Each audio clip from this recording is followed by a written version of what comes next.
Good morning, ladies and gentlemen. Welcome on board. My name is Kelvin Okari, or MC Okari. I will be moderating the program today.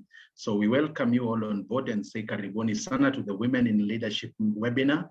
And of course, our heading or our topic being Unlocking Women's Leadership Potential. And we will be having excellent speakers with us. We have Alice Cheza Shumba, we have Caroline Monene, and we have Rosalind Mugo, who will be speaking with us today and ensuring that we get proper insights into this topic, unlocking women's leadership potential. Our program is going to span in 2 hours. We intend to have our opening session. Of course, we'll have the opening remarks by Christine Ronga, the HONSEC. Then she will welcome the director, IIK, Madam Agnes Masharia, after which we'll have our first guest speaker, that is Alice. Alice will be followed by Rosalind, and of course, we will conclude the session with Caroline. I will be able to give you the profiles of our speakers in due course. We also wish to welcome you to share your questions and comments, which we'll be able to have a session for to the near end of the program, where we will have questions answered, and of course, your comments be reviewed and aired to all of us. Then we'll have the closing remarks by Madam Deputy Director, that is Alice Njoroge. She will also be giving us insights on when is our next session and how we can prepare adequately in advance to ensure that we get to prepare in good time for the session. So we welcome you all, and I wish to confirm if we are all on board. If you are able to view, thank you. The screen has been shared.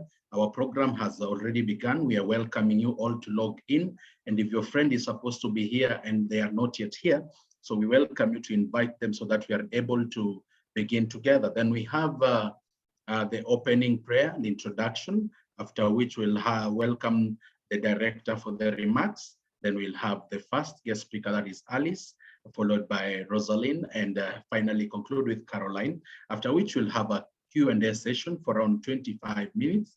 Then we'll have our closing remarks at the very end. I will ensure that our speakers are introduced appropriately. I have their titles and I have their profiles with us, so we'll be able to welcome them adequately at the point of their presentations. So worry not, I will get you up and close and personal with our speakers today. As I said, my name is Okari. I will be moderating the program today, and I welcome you all on board to enjoy this session that we have here. I will also have a special mention of the women in leadership. That is being the title of our webinar today, I want to identify the women who are in leadership. And Ian, if you can get me, you can get us to the slide of some of the ladies that we have who are in leadership and doing excellent jobs. Like now, we want to recognize the women in leadership. We have Stella Njunge, that is the MDAIG. We want to also appreciate Madeline Nangayo, that is the CEO Ganari. We have Angela Kamau, the Principal Officer Intra-Africa. We have Beth Nyaga, the MD Kenya Re, and we have Catherine Karimi, the CEO APA Life.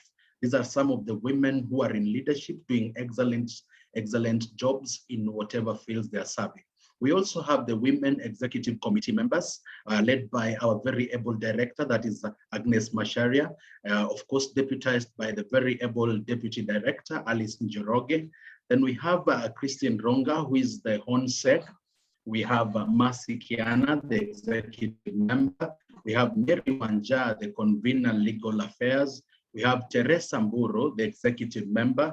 We have Rose Wanda, the convener public relations. And finally, we have Jane Onimbo, who is the convener member services. These are women executive committee members doing excellent jobs in their capacities and ensuring that the light keeps shining in whatever capacities that they serve. So without further ado, ladies and gentlemen, I will also, we will have a session to remember some of our members who may have left us between our previous session and now, that is, who may have passed on. And I was to get a list of the names. I will be able to get that list of those who may have left us, but I am aware that some 3 members may have left us between our previous session last year and now. Of course, they will be having a special mention, probably from the introduction by the Madam Director. But at that time, when we will have the names, we will be able to allow them a minute of silence in remembrance of the departed ones. Ladies and gentlemen, it is now my pleasure and privilege to welcome Madam Onsek Christine Ronga to lead us in the opening prayer, after which she will welcome the director for the opening remarks. Karibuni sana, and hope you have a wonderful session. Thank you very much, MC Okari, and I would like to welcome all the delegates, all our speakers. Karibuni sana, sana, sana, and thank you for honoring our invite to this Ladies Leadership Forum. We really, really appreciate that you're here with us. Asante sana. I think mine is very simple. Let's first get into prayer, and then I'll welcome the director. Almighty God, we thank you and we honor you. Thank you so much for this forum, for this day, the fact that we are healthy and we are able to congregate and even ready and in anticipation to get and learn quite a lot from those who've gone ahead of us. We thank you so much because of creating this opportunity for all of us. And we pray that even those who are meant to be here and are not yet here, Lord, may you quicken their steps, that they may also partake of all the information, all the learning that will take place today. We thank you for the Institute and especially for the director and the entire Executive Council. We thank you for the delegates who are coming in, for their families and everything that concerns them. We thank you so much, and it is in Jesus' name that we pray and believe. Amen and amen. So thank you once more for joining us. I think just one thing that has come to mind, because there'll be a lot of learning taking place today. We have great speakers with us, people with lots of experience. So they're going to give us a hint of how they got there, what is happening, how we can also make headway. And I believe you and I will learn something from here. I think once we get out of here, let's also ensure that we share in our spaces when we go back, so that we change somebody, we help somebody also be able to move in the right direction. I want to just take a quote from, I know a lot of the times we look in the academics when we drawing quotations, but I want to quote from the music industry, that is Dolly Parton, who said that if your actions create a legacy that inspires others to dream more, learn more, do more, and become more, then you are an excellent leader. So I believe we are excellent leaders in the making. And so let us learn and go change the people, or help the people in our spaces also move in the right direction. Thank you so much. And for now, I would like to welcome the director of the Institute, that is Mrs. Agnes Masharia, to give us a few remarks. Karibu sana, Director. Thank you very much, Christine. And I'm really excited today by the forum. I'm excited by the photographs which have been displayed because they are beautiful. Women are beautiful, and that is the spirit in which we are this morning. So thank you so much. I am always excited to welcome you all members to our IIK CPD programs, because it means IIK is executing its mandate of continuously equipping our members with skills and expertise that are of value in their different areas of responsibilities. This year, IIK has started with an exciting program and theme, a program focused on women. And I am happy because even at the home level, women naturally focus on others. And sometimes, and many times, we forget ourselves. The theme is even more exciting because it is about unlocking leadership potential. And just to motivate us, and I'm happy, I think the Home Secretary was in the same spirit with me, I have come up with 3 leadership quotes from women And I want to share them just to psych us, just to motivate us as we start this program.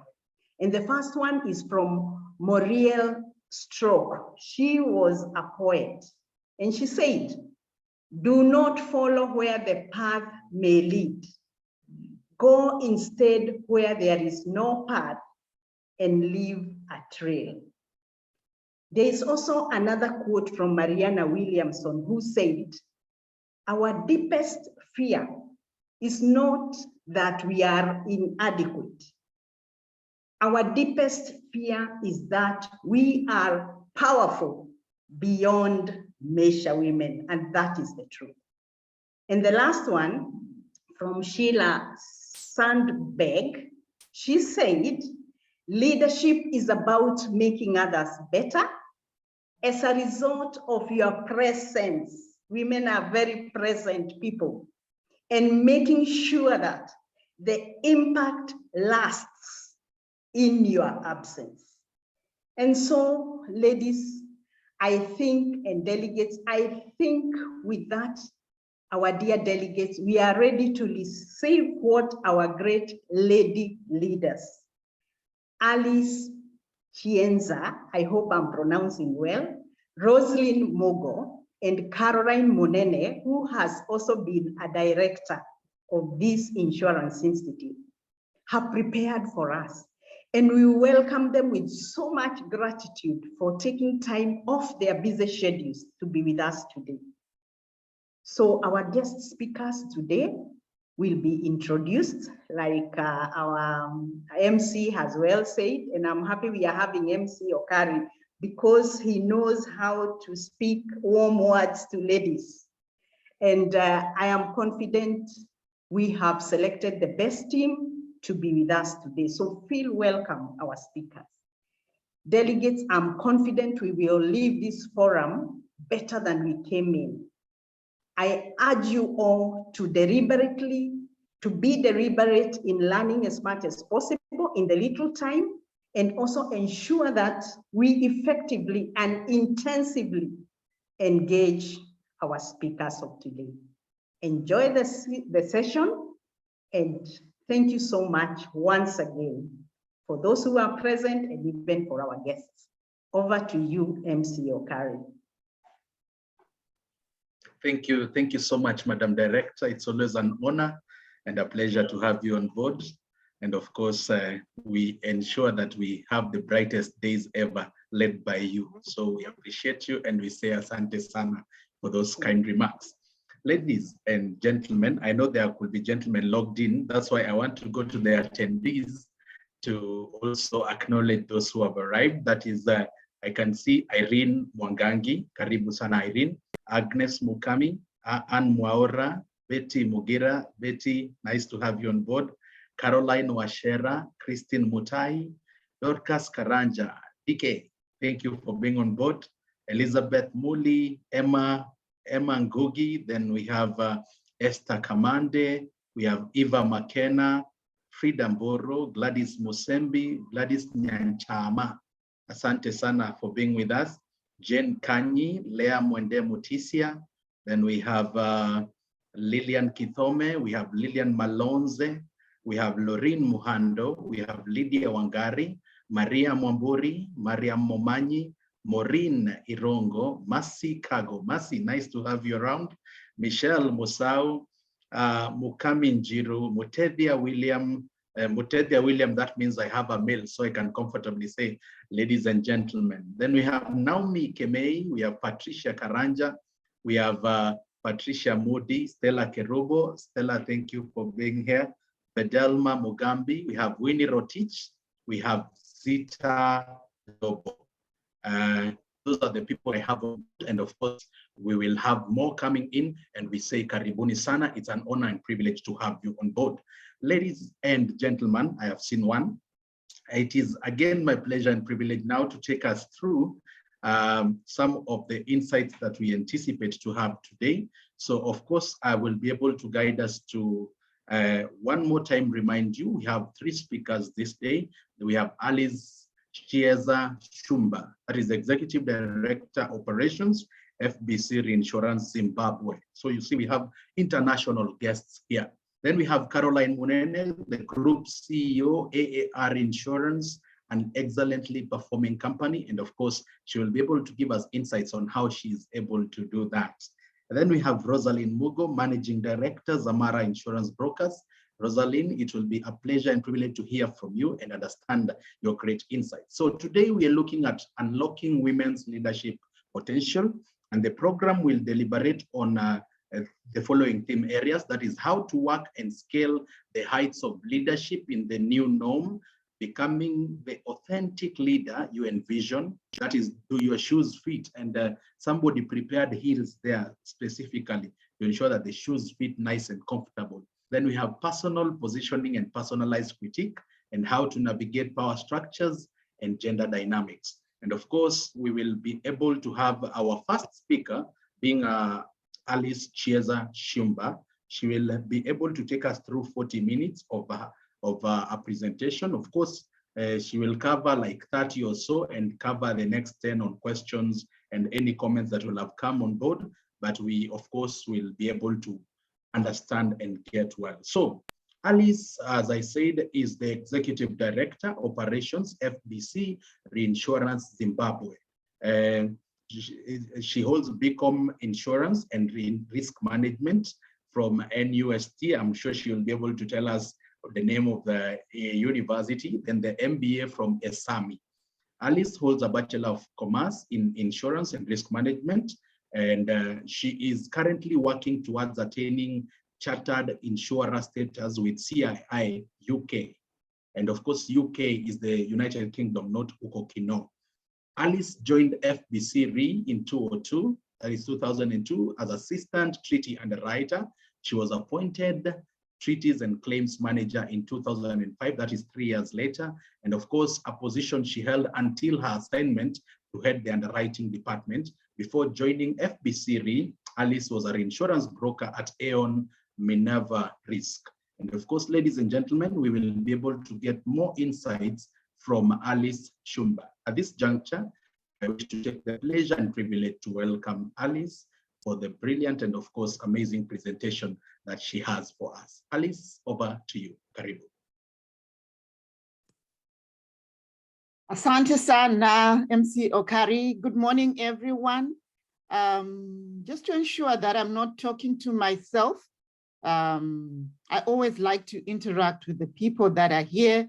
So I would really love to see someone typing good morning or in whatever language that you know. Can I see the chats? Can I see your presence? Good morning, ladies. Can I see you? Just to prove that I'm not talking alone and we do have attendees. Oh, excellent, excellent. We do have people here. So I'm glad that we are going to be spending the next 2 hours or so together, learning from each other. Jambo, yes, that's the word I was looking for. I was wondering, how do I say hello in Kiswahili, but I've just seen it. Jambo, ladies and gentlemen. I'm also very, very pleased to notice that we do have gentlemen amongst us. And I think it's a movement that I really enjoy, seeing that interaction to say when something is for ladies, it doesn't mean it benefits ladies alone, it benefits ladies and gentlemen. So I would want to start my presentation at this particular moment. I know MC Okari asked me a few questions. What does my university mean? And NUST is the National University of Science and Technology in Zimbabwe. That's where I did my first degree. And by the way, I'm now a fully qualified associate through the CII in the UK. Right. When I got this opportunity to speak about unlocking women's leadership potential, I wasn't really in a space where I could actually prepare a presentation. And I asked myself, I made a commitment that whatever involves women, I'm passionate about it and I'll do it. And maybe you understand as I go through my presentation, what I mean when I say I wasn't in a space to prepare a presentation, but I did make a commitment that this is what I want to do. This is what I enjoy doing. And as a result, I ended up, accepting the invitation.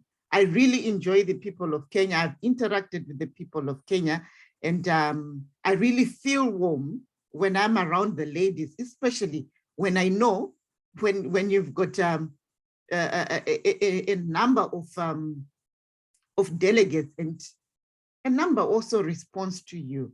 It is quite heartwarming. So maybe just to make you understand a bit more about myself, I'm going to take you through my leadership journey.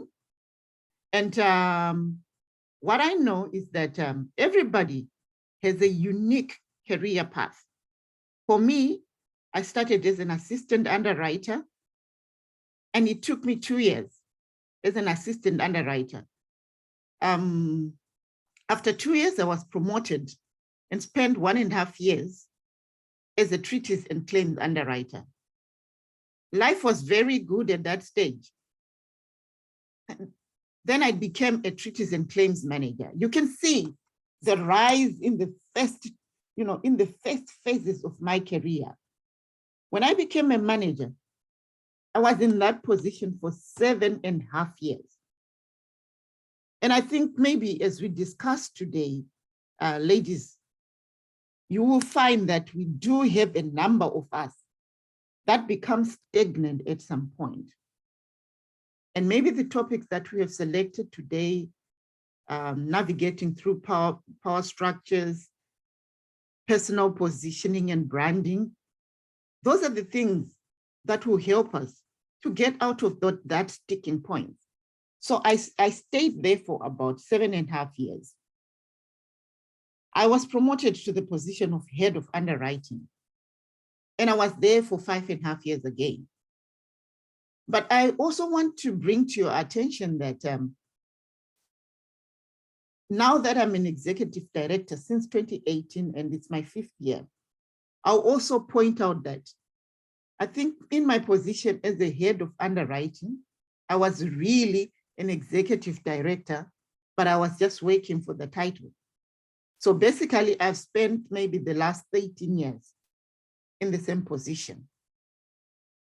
My next step, I think it's everybody's guess. You would want to go up. You would want personal improvement. So these are the issues that we have to navigate through.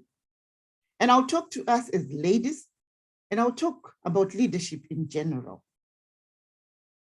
So I decided that we start with navigating power structures. And there's a particular book that I've gone through, which is called The 48 Laws of Power, which was written by Robert Greene. I decided to take a few snippets out of it. So he's got about 48 laws that help us to navigate power structures. And I just chose out of the 48 some of the powers, some of the laws which I thought are very relevant and that can help us navigate through the power structures.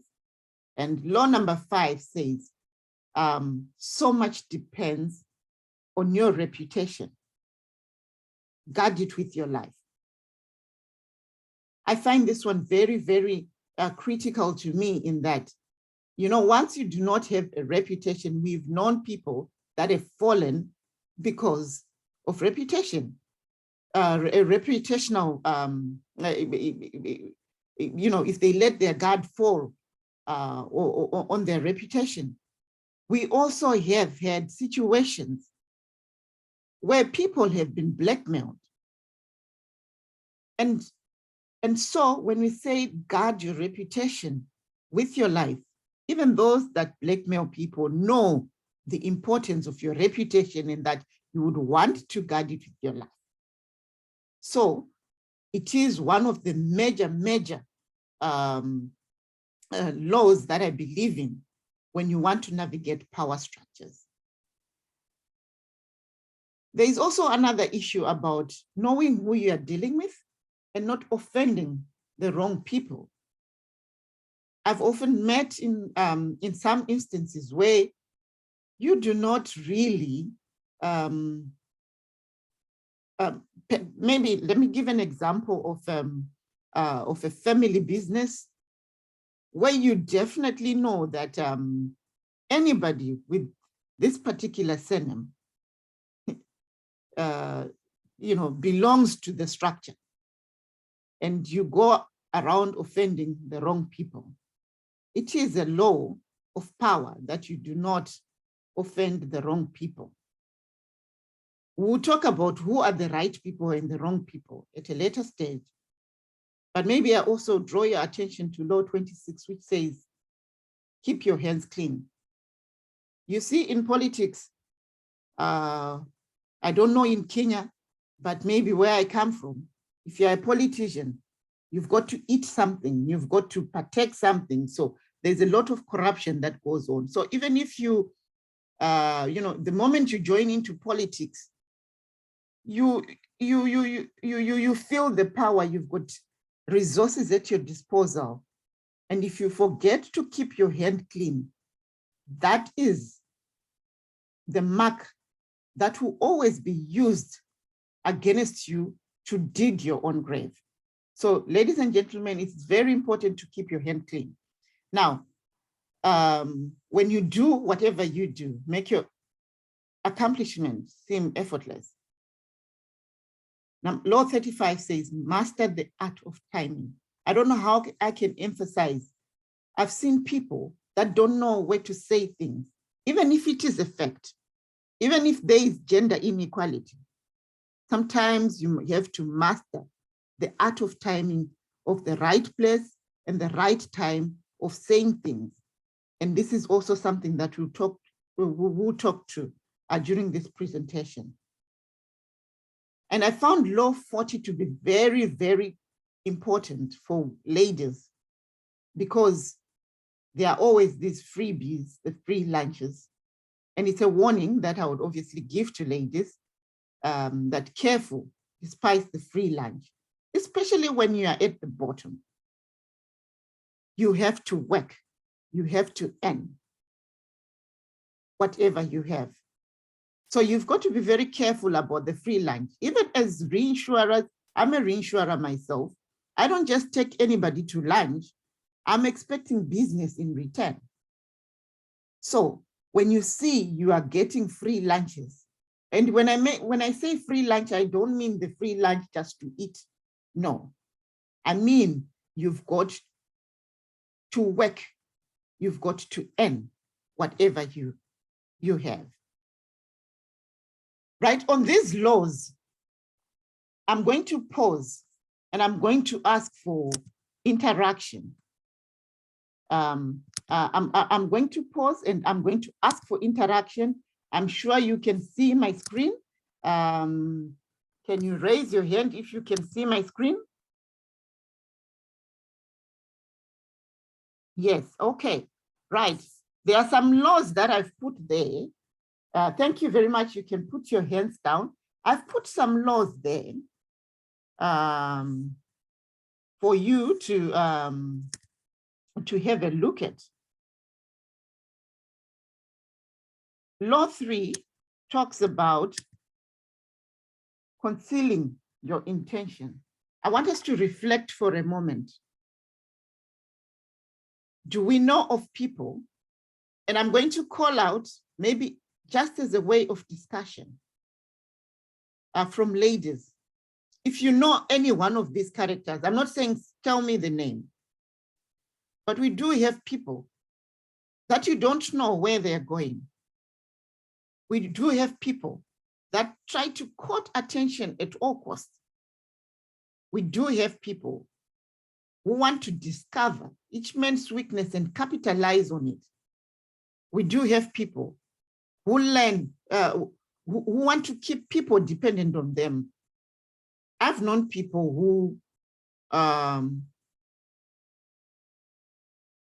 do not give you figures, for instance, and they are the only one that are supposed to give you that figure. They want to make everybody dependent on them. And I know people also who want to stir up controversy all the time so that they benefit from the disorder.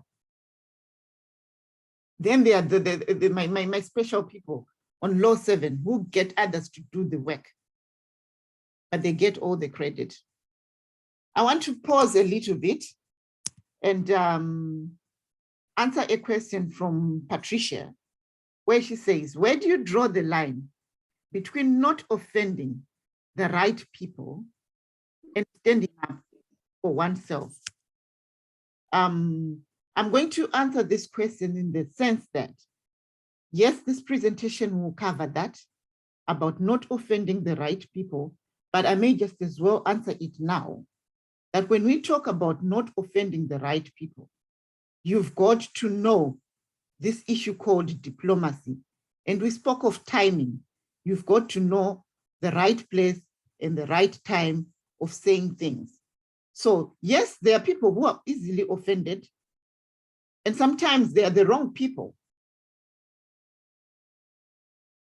There are some people, because of their ego, they do not want to be told certain things in front of people. So you do not want to hit on their ego. What you want to do is to get the point through. So it is not about creating a war all the time. It is about the right place and the right time of saying things. So I hope you will be answered as we go through the presentation, Patricia. And I now want to pause here and ask ladies if there is anyone who would want to interrogate, or rather not to interrogate, but to share with us, if you know any one of these people, and you can describe certain people that you have seen with these characteristics. I'll take one or two, people who would want to contribute, and being cognizant of time, I would want a precise contribution. So if we've got someone, MC Okori, can people unmute themselves if they raise their hand, or they need to be unmuted?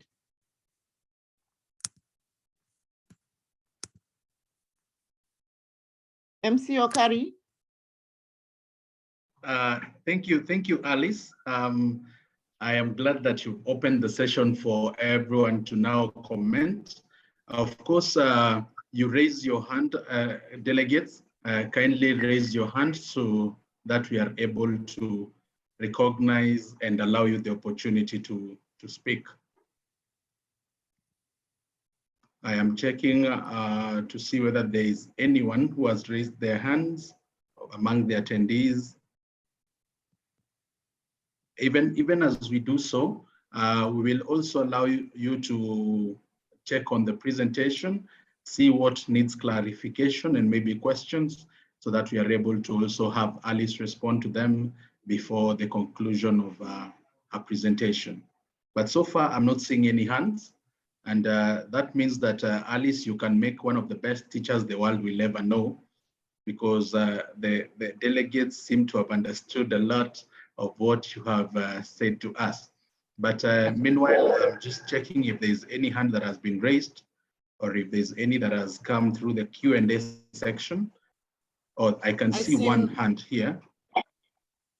Yes, that should be from, let me confirm. Anyone who has raised their hand, I wish to confirm. Oh, I can see Alice Njoroge. Alice Njoroge, that is the Deputy Director. Madam Deputy Director, the opportunity is yours. Please go ahead. Thank you, MC Okari, and thank you, Aris, for starting us off on a very high note. Right, you said it's not important to mention the names, but from the working experience, we all, or at least I have had to deal with number 7 and deal with law number 39. Law number 39 applies where you may have someone who is your superior but is not technically sound, and therefore to cover up on technical issues that are raised up in the organization, they will always stir up the waters in order to catch the fish. And therefore, out of the controversy, they will run what is expected of them and they will rise up. The same applies to rule number 7. When you have a superior or somebody who is your boss, and allow me to use the same example, is not very technically sound, that person will get everyone do the work, but get all the credit. So it's true. Now for you to be able to rise up above that person or to be able to get credit for what you're doing, you have got to know how to navigate the power structures. And I think you speak to us that when you have that kind of a scenario, you have someone who is your boss, but not technically sound, and depends on your technicalities in order to run the organization. As the person here below, how do you navigate through that power structure so that you are noticed? Thank you, Alice. Thank you very much, Alice. And I'm sure that question will be answered in the next slide. Mary Wanga, you're also raising your hand. Thank you very much, Alice. And thank you for the very good presentation. And I think Alice has already taken the thunderbolt out of my mouth. I was going to actually make a comment exactly on how she has put it, because my concern is normally as women, it's very, very difficult climbing the ladder. And for me, I think when you're dealing, it has happened to me, and it happens quite a lot, where you find your superior is really not technically sound. They get the people to do all the work and they get all the credit. So my issue is, how can you as a woman in leadership rise above that? How do you ensure that your work really in contribution to the organization gets noticed, that recognition? Because again, you will not try and fight your immediate supervisor so that you are recognized, you know? So I think it's a very tricky affair, and it really needs the grace of God, a lot of maturity and wisdom to work around it. Yeah. So I think that's my observation normally, because again, what I've seen normally, when you try to get maybe noticed, you end up stirring the water. And at times you can actually suffer the repercussions for that. So it's a really catch-29 or 9 situation for me. Yeah. Thank you very much. Thank you very much, Mary. And indeed, so one of the reasons why I brought the mixed kind of laws from the 48 laws of power, I'll try and share in fact, I will share that book with the organizers, and those who want the request, I do have a PDF copy. So those who want that book, you know, can just look at it, not from a person that you are power hungry, but also from a perspective that you understand what certain people will be trying to do. Because if you've got to navigate the power structure, you've got to know what the power structures are, right? So when I say you've got to know the power structure, you've got to have a good understanding of the hierarchy and the organizational culture. Some organizations are very, very professional. So there is remedy for you when somebody is probably, you know, not performing, or you want to make a report. Some organizations are structured, but some are not. So you've got to know what are the sources of power, or who are the powerful people within this organization. Remember, we are just talking about power structures. We are not talking about being right or being wrong, but recognizing the presence of those power structures. So you want to have a good understanding of a hierarchy Are you supposed to follow a particular hierarchy? There are certain people who are just, by their nature, they don't want to follow protocol. And half the time you get into trouble because you do not want to follow protocol where they are set protocols. So have a good understanding of your hierarchy. And also, you've got to be aware of the complexities or the simplicities of the power structures within your background, within your playground. I put this building and I asked myself, are those metal things support structures? Are they just for decorations? Are they there because of any reason whatsoever? We do have people in the organization who are powerful. And you ask yourself, why is this person powerful? And when I say people who are powerful, I mean people who just say something and they are listened to. Whatever they say goes. It may not be in a bad state. It may actually be in a good state. I've worked with people because of their knowledge that, this person is respected because they know what they are doing. Everybody listens to them. Then, if you do not know the shareholders, maybe you are working with the shareholder's son. Everybody else around shows that person respect. You don't know who that person is. They are learning the job. They are climbing up the ladder. They look like a clerk, but they have the amount of power that clerk holds. You do not know it. So you need to be aware of the complexity or the simplicity of the power structure. I don't know how many of us work in group structures. I personally work in a group structure, and I'll tell you some of the challenges that I've seen, especially with dual reporting structures. You would probably have maybe a finance department that has a group finance, but at the same time, you've got, I'm in the reinsurance company, we've got people in the bank, this is another unit, we've got people in the building society, it's another unit. And you've got blurred lines whether the finance people, do they report to the unit or they report to group finance? It's something that I meet along the line. And you'll see that maybe not all of the finance decisions are supposed to be made by us as a unit. So this is just knowing the power structures within the organization. And also when we look at power bases within the organization, you may be thinking so-and-so is powerful. Yourself, you may be the power base and you do not know it. And some of the sources of power, which I highly recognize, is knowledge. And I've learned that if your power is knowledge-based, it is undisputable. You can have power because of the role or authority that you present. You're the CEO. People must respect you. What you say goes. But they may not necessarily like you. So, but knowledge power, that so-and-so knows what they are doing. You can see the CEO stepping out of his chair, coming to talk to somebody because they know what they are doing. And when certain people make contributions, they are respected because they know what they are doing. I also want us to be aware that in organizations, there are invisible power structures.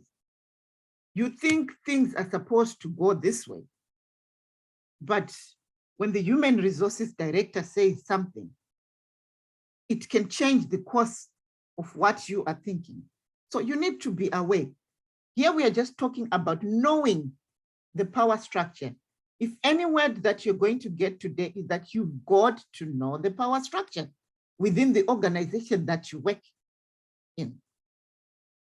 And lastly, but not the least, for me, you've got to appreciate the difference in appetite for power by different people. Some people abuse power. Some people use power to their advantage. And some people use their power to the benefit of everyone. So you've got to appreciate and I'll go back to my book, The 48 Laws of Power, that there are people who want to court attention at all costs. But is it bad or is it wrong? Some people want to get recognition, not attention. So it may not necessarily be a bad attribute in terms of power.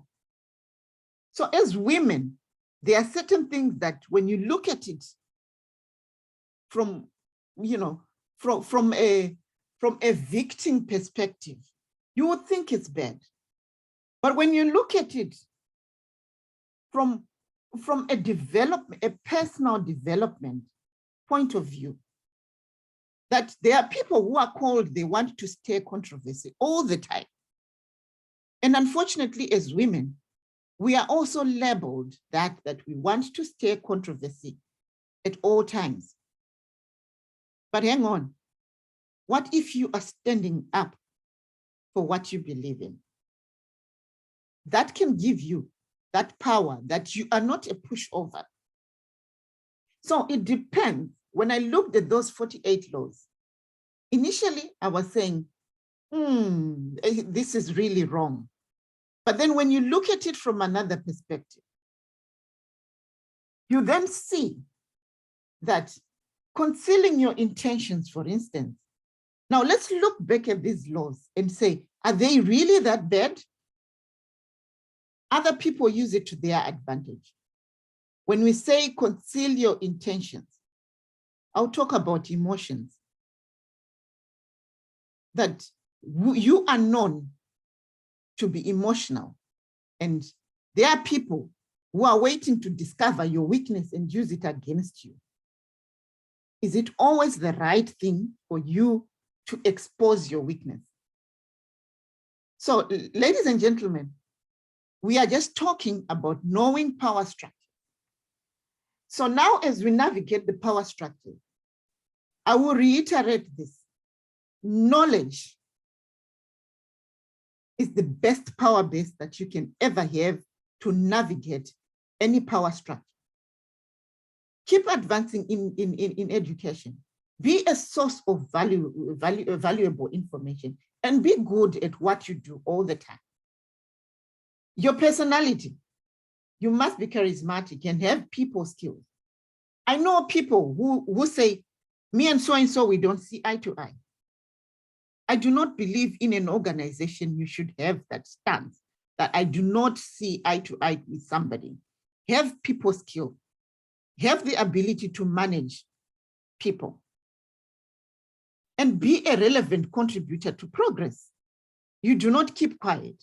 You do not say, oh, there's controversy here and I shut up. No, you've got to be part of it.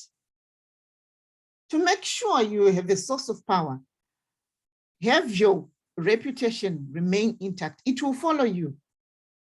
If you came through the job through a carpet interview where you have been exchanging sexual favors with bosses, I don't think you'll get far, because the reputation will follow you through, especially now with the Googles and the Facebook and social media.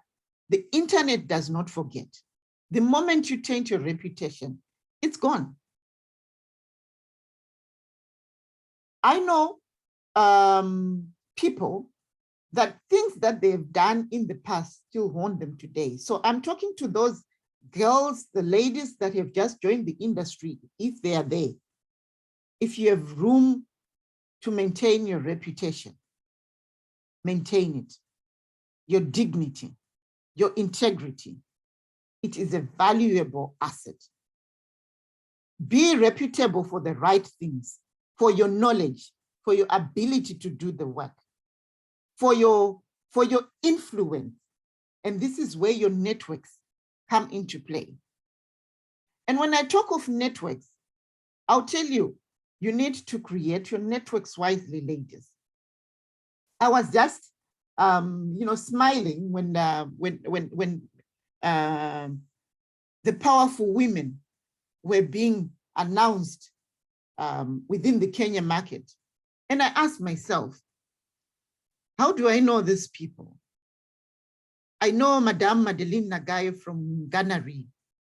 The first time I met Madame Madeleine, we were just, I think we were just managers, and also Madame Beth from Kenya Re. We were just maybe lower level people. And when we talk of networks, just in case I will not speak about it when I get there, networking is not about being linked to the high level people all the time. If you are still at the best, remember to build network with your peers, because they become the most important relationship that you want in the future. You've got to have a network of people above you, a network of people at your level, and a network of people below you. Then we talk of power struggles within organizations, where power struggles are vicious. It is not a problem to be neutral, ladies. I've sat in places where I've seen, especially the older generation, they used to have that tactic of being neutral. And, you know, you stay in your corner, you wonder, this person, he doesn't influence anybody. Neither does he cause controversy. He just does their job, they are quiet. They don't delve into politics. Those people, they are neutral. When it is a good alternative, you have to embrace it. But not when maybe people's rights are being violated and you've got to keep quiet. So I'm just saying it is an alternative to be neutral. You've got to learn to choose your battle wisely. And when I say, do not cry wolf all the time, I know as women, we are given this tag that everything that happens, we are quick to say, oh, it's because I'm a woman, it's because I'm a Black woman, and this is the thing that happens. Sometimes interrogate whether it is because you are a woman that this thing is happening, or you are lacking also. People are getting promoted because they are advancing in their education and you are not. So let's not learn to cry wolf all the time. Let us remember to choose our battles wisely. When people know you speaking up, they know it's because you feel strongly about a particular point and not that you just play the gender card all the time. So know when to be aggressive and know when to be diplomatic. And now we're talking of gender dynamics and power structures. As women, let's put a deliberate effort to belong to a woman group. And I'll share my experiences that at my church, I do belong to a woman group. And when I talk of leadership, I don't talk of leadership in the organization where I work.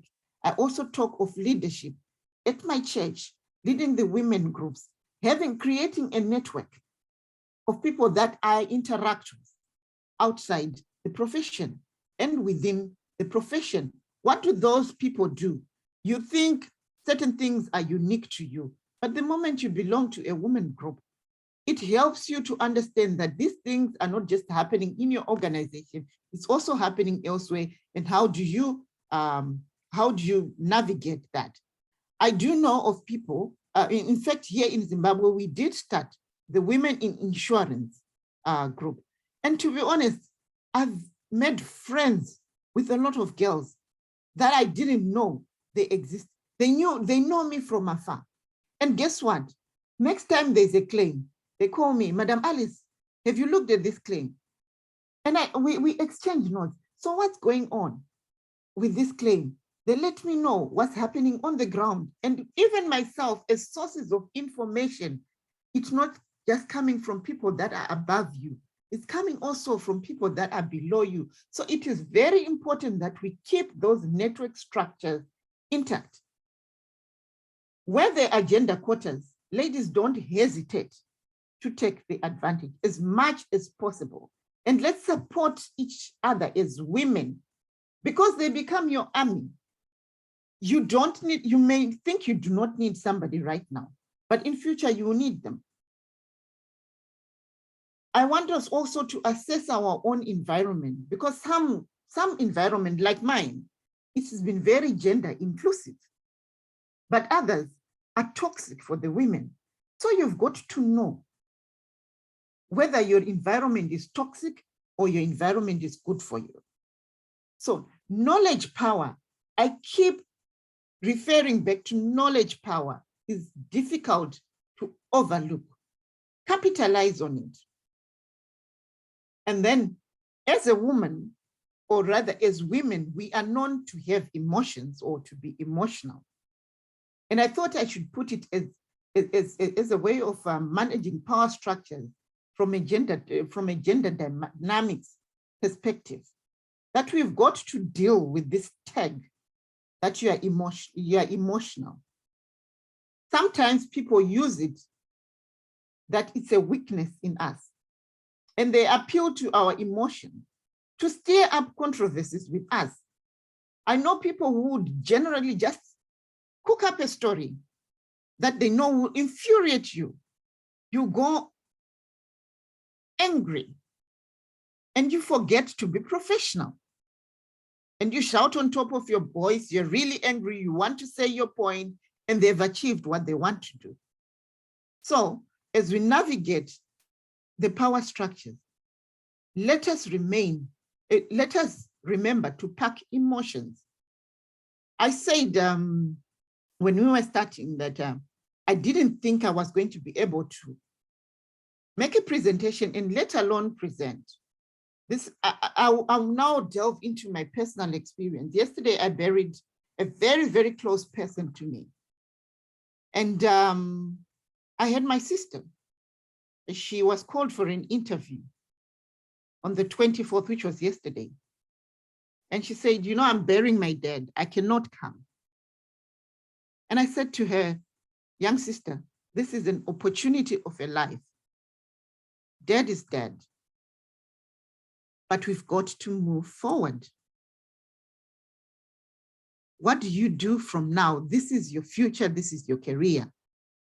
Compartmentalize your emotions. It does not mean if you go for an interview, you disappoint Dad, he'll be proud of you. So go for that interview. So as soon as we put down the coffin, she went for the interview. And so when I say manage emotions, when you're having personal problems at home, you are having marital problems, let it not spill to the organization or into the workplace, that everybody knows, oh, she's going through a difficult time. Because as women, we are multitask. We are taught to be multitask. You've got the family to run, you've got the business to run. At churches, it's also, again, women who are there. So the moment you let your emotions run high, they are going to hinder you from doing certain things. Some opportunities do not present themselves twice. So that takes me to the issue of personal position and personalized critiquing. I'm not going to dwell much on all these things because as I've spoken of navigating power structures, I've already been talking about this issue appearing at the right place, at the right time, to the right people. What is the right place? The right place is the environment where your abilities are greatly needed and appreciated. And you can thrive in that environment. Yes, you need to stand up. But if you're in a toxic environment, you are only doing bad for your mental health. It may be that you need to be true to yourself and be out of that wrong environment. That may be the wrong place for you. So you must always know that if you're always having running battle with people in a particular space, it may actually not be the right place for you. Because when you talk of personal positioning, you want to be appreciated, you want to be seen, you want to be noticed. If the environment stifles you from being noticed, then it may not be the right place for you. If you cannot stand up and remain not the problem within the organization, then it may not be the place that you need to be. So sometimes people, we continuously have, we sit in a comfort place, like in an abusive relationship, and you do not want to go out because it's a comfort place. So ladies and gentlemen, this is what I'm saying. Sometimes when you try all you can and you are seeing it's not bearing fruit, you may actually be in the wrong environment. So personal position is about putting yourself in the right environment. What is the right environment? Are you seeing any opportunities for yourself for growth? If there are not enough opportunities, it may actually be a wrong environment. Or if you are not seeing opportunities for you to stand up, are you able to create opportunities within that environment? Are you able to expose your strength? I've been talking to I talked to this guy in Kenya, and I mentor him. And the guy is an engineer and works in an insurance setup. He's got so many engineering ideas, but you can tell that his qualifications and the things that he really feels he needs to showcase may not really be beneficial in an insurance industry. So I'm being radical and criticizing the fact that when you see you're constantly not getting appreciated, you are constantly failing to showcase what you can do. You even try to bypass structures and still it's not working. Be true to yourself. And then also, when I talk of the right place is your network. Are you putting yourself in the right network where you belong, where you make an influence, where your abilities are needed? And what is the right time? The right time is every time. The right time to showcase yourself. Be ever ready. A personal experience. When I started studying, like when we were in Zimbabwe, everybody had a first degree in our workplace. You go and do a master's. You don't see the need of the master's at that particular time. But when the job opportunity presents itself, they will look at the one who has the qualification at that particular moment. So when you improve yourself academically, you are ready. When you're able to do your boss job, you are ready for the next level. There are people that I've seen who do not want to do the extra, to go the extra mile. That will affect you. You need to be able to do the next level job and be able to make yourself visible. My relationship with my own superior is that at any given time, and I mean at any given time, if the managing director is not there, I step in. And I'm not afraid because I know what he is doing. So let's not step back and say, this is not my job. This is my superior's job. He's the one who wants to do it. And I come back to Madame Agnes, when you say, there are some people who are technically incompetent and they are above you. Those are your saviors, if you take it, because they help you to know what's ahead and prepare you to be ever ready. I embrace such people. I do not take it negatively.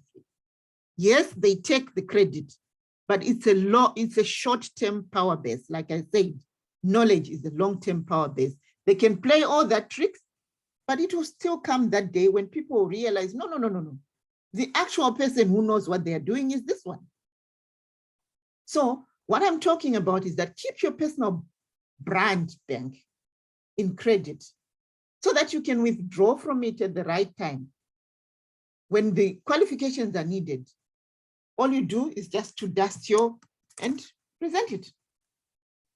When experienced people are required, you don't have to tell people that I'm experienced, you show them because you've been doing it. So keep your personal brand, bank, and credit. And remember, the reputation, you must keep your reputation to be intact. And also, do not create excuses to call the right time the wrong time. Some opportunities will not come again. I spoke about my sister yesterday, that she had to go for an interview. And things are so efficient where she is. She got the job in the evening. They called her to say, you have done well. So was that opportunity ever going to present itself again if she had said, no, I'm burying my dad? So some opportunities will never come again. And they come, they do not come regularly. Who are the right people? I did speak about peer-to-peer networks. Those are the strongest networks that you need. If you're still starting out, you need those friends, those underwriters. You need to know all of them because you will go up at different stages. And that's where you wonder that, oh, this underwriter is very good friend with this manager. It is because you created the networks at the right time. You need those in higher positions to help you with exposure. And you also need those below you. In fact, this is a very powerful thing. When you go up the ladder, you see that you do not know much of what is happening on the ground. And you need to be friends, not just to create a network, to be friends. When we say we are going for a marketing activity, myself as a director, I enjoy going with the underwriters, the stories that we share there. And I'll be wondering, oh, I still think rates for motor are 4%. And these people are telling me the rates are now 1%. What's going on in this market? So you are kept up to date by having the right networks. And when I say be visible, don't shy away from potential employers, including those people that you think are powerful, not to align yourself, but to be known. I'll share a personal experience. When I was still younger, I would go into the elevator with the CEO. I would literally want to hide my, I would want to sink. So what am I going to say to him? If I say good morning and he says good morning, do I just keep quiet? What will be my next conversation? Do I try to strike an intelligent conversation or not? So, ladies and gentlemen, I'm just saying, don't shy away from those powerful people. Even when you want to be mentored by some senior people, approach them. They are yearning to also have personal friendship and relationship with people in the market. I will not spend much of my time on this one because I thought for me, I wanted to emphasize more on the power struggles, but I'll touch on the scaling of leadership in the new norm. What has happened is that everything is changing. So should you. Right now, I'm not in my usual best. In the past, I would tell you, oh no, I can't do this presentation because I'm not on my normal base. I'm not in my own country. I cannot do this. Right now, I'm in a different country from Zimbabwe, but I'm able to do this. Why? Because everything has become so digital. So there is no option but to be tech savvy. And these days, those who are tech savvy, it has become their source of power. Gone are the days where if we've got elderly people here, I will challenge you to start with the remote for the TV at your house. We leave it to our children to say, I don't know how this TV functions. Give it to the child. Before you know it, you are outdated. So this is the time for us to create new opportunities. I've seen at my workplace, where I work, FBC, we do have a bank. We are creating a digital company. And I've seen titles that I've never seen in my life, like full stack developer. And I'm asking, what's this? What does this person do? Before you know it, ladies and gentlemen, if you do not keep up with technology, you get lost. Don't be enemies with social media, because everything is happening there. When WhatsApp came, some of us were saying, no, it will take my time. Before we know it, all communication was happening on WhatsApp. No, I don't want to be on Facebook. I don't want to be on Twitter. Guess what? Live streaming is happening on YouTube. Live streaming is happening on Facebook. And if you don't have a Facebook account, you cannot scale the heights of leadership. I see MC Okari is back. I've probably eaten into my time. I'm very sure, MC Okari, that I'm left with about 2 slides or 3. So if you may allow me to just... I hope we can conclude in the next 3 to 5 minutes, because yes, we can. We've taken 15 minutes of the next speaker's time. Okay. But it's because of the sweetness of the presentation that we didn't even notice. So we hope we can conclude in 3 to 5 minutes. Thank you. Okay, thank you very much, MC Okari. My apologies for going overboard. So I'll try and just highlight what I was just talking about, that if you are in leadership, you have not started talking about blockchain, you don't know what cryptocurrency is, you get confused when you see these icons. What will happen is, as we progress, the language is changing, the vocabulary is changing. When somebody says, like my page, if you're not on social media, your understanding of the word like, your understanding of the word page, you would want somebody to explain first what to like is, what a page is, what to live stream is, you know, because all of these are new terms. So you need to keep up. Now, being an authentic leader is about asking yourself an interrogation of the question that I've been posing. If you want to be an authentic leader, you ask yourself these questions. What's your source of power? Do people follow you because of your position or your characteristics? Are you qualified? And is your experience relevant? Now we talk of relevance because of the new normal. Are you current? Let's keep ourselves current. And that's where you become an authentic leader that people can follow. Is your network complete? If your network is just full of your peers, you need to do the 3-layered network, which I spoke about. Have those above you and have those below you. Ask your question, are you in the right place? And by positioning yourself, are you visible physically and online? I may be visible in Zimbabwe, but if I'm not visible in Kenya, put an effort to make sure that you are visible. Take every opportunity, like I did this time. I would not have it go for any reason. No, I want to be visible. That's why I'm with you today. So ladies and gentlemen, it's been a pleasure, and my apologies for overstepping into the next speaker's time, but I hope we have shared insights. Thank you very much. Thank you. Thank you so very much, Alice. That was so wonderful.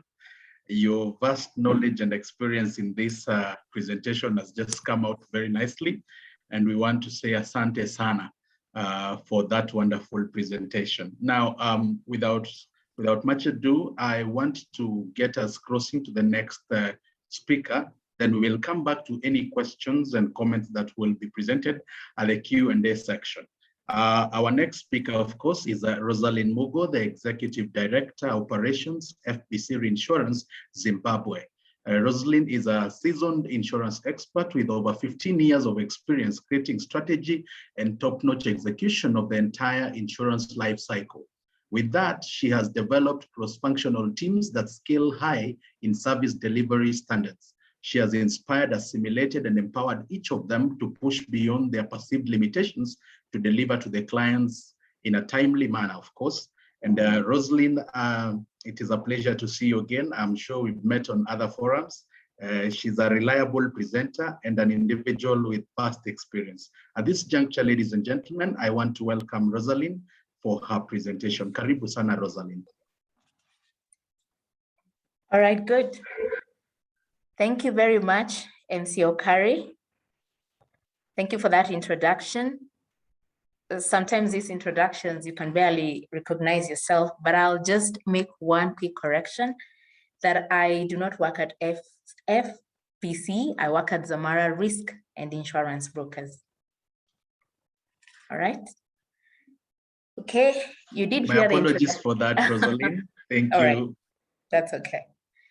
All right.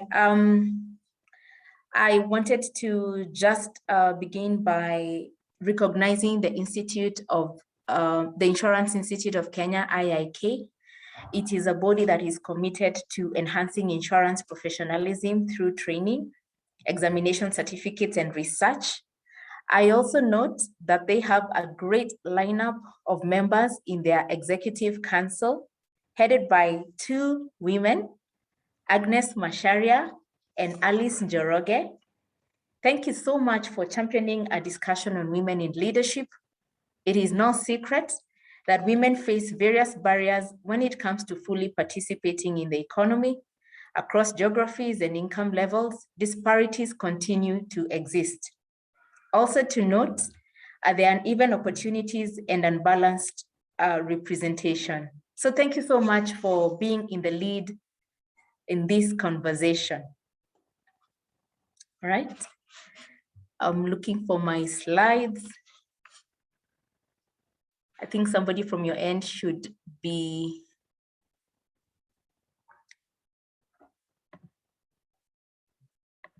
One minute, guys.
I want to assure Alice Chiesa that I'm not one of those technically challenged leaders. I have a question, guys. By show of hands, who recalls the anticipation of receiving an actual letter, a handwritten letter?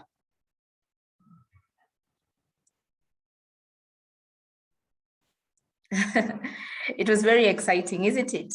Letters have always been a powerful medium of communication. And I went ahead and pulled out 2 excerpts from love letters that have been written in the past. I think you can see my screen. All right. Okay. So here goes. Here's one. Dear so-and-so, I am so glad to inform you that I have fallen in love with you since the first day I met you. I would like to present myself as a prospective boyfriend. Our love affair would be on probation for a period of 2 months. Upon completion of probation, there will be a performance appraisal leading to promotion from boyfriend to spouse. How many people received that kind of letter? I'm going to bet a lot of ladies on this call did receive this kind of letter. Here's another one. And this is an actual letter that was on social media. It was posted by a newscaster. It was sent to a newscaster, one of our extremely beautiful ones. Dear so-and-so, I trust you are as, okay, allow me not to pronounce that word because it will betray where I come from, but I did Google the word and it means attractive. I trust you're as attractive as always. I also believe that you're in fine fettle. I am approximately fine too, sweetheart, except for my love for you that has made me selfish. Sincerely, there is no adjective that can equal my feelings for you this evening. How colorful is that one? If the ladies here were honest and they made confessions, I think your love letter sounded very, very similar. I did receive a letter from a young girl, and if you'll allow me, I will read it out. All right. Dear Rosa, allow me to tell you a story. Many years ago, I was this fresh-eyed little girl straight from campus and ready to take on the world. In my mind, I was destined for greatness. Surely, the world must have been aware that I was coming for all these great things. They had better be ready, I thought to myself. Many months in, after countless numbers of interviews, I landed my first job. My first job. I mean, it was very exciting. Most graduates see the glass half full. Optimism at its best.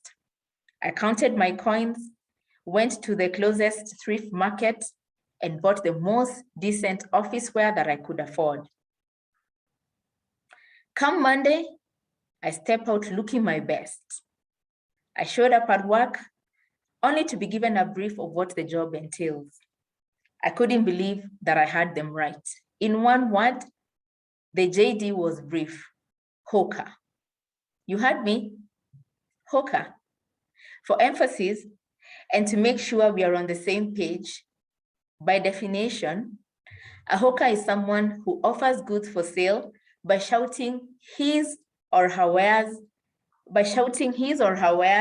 in the street, or a person who sells things that can easily be moved from place to place. Yes, that kind of hawker. Well, we know how we do in our country. A hawker is seen as a complete bother. Half the time, people look down when approached by hawkers. I quickly learned that hawkers have territories and cartels. It is all about positioning when you want to attract the right customer. The only people allowed to hawk from the best spots had to get permission from the kingpin. We called him Pablo Escobar. Does that sound familiar? The man wielded so much power, he literally held our future in his hands.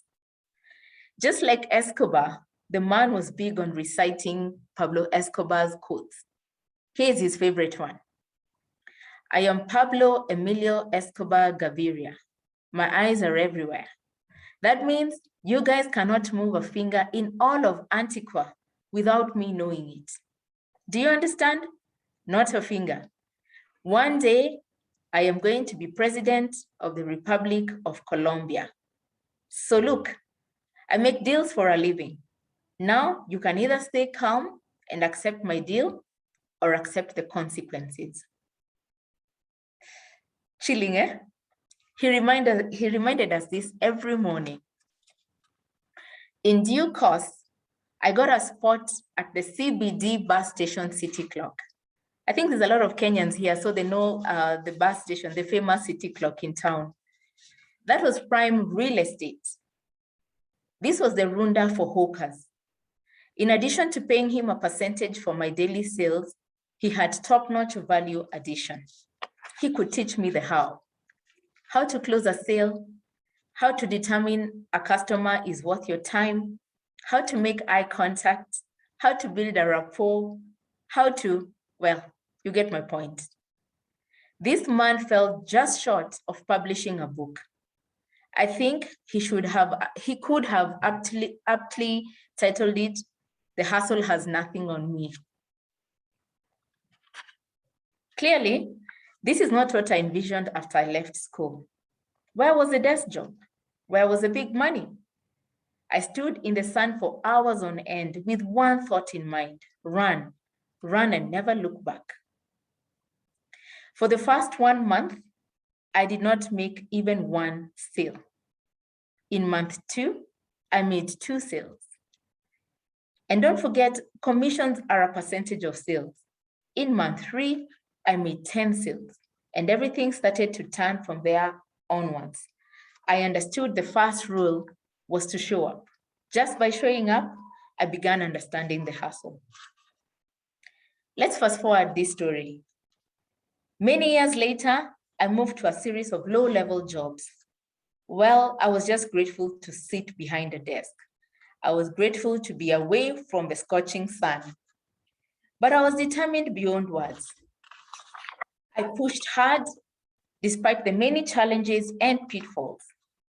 Even today, I continue striving, creating plans, and discovering that I can continuously improve myself. I am now the Managing Director of Zamara Risk and Insurance Brokers, a different set of challenges, but the very same lessons that I learned as a hawker continue to apply. Believe it or not, I am that little girl. This is a letter from my younger self.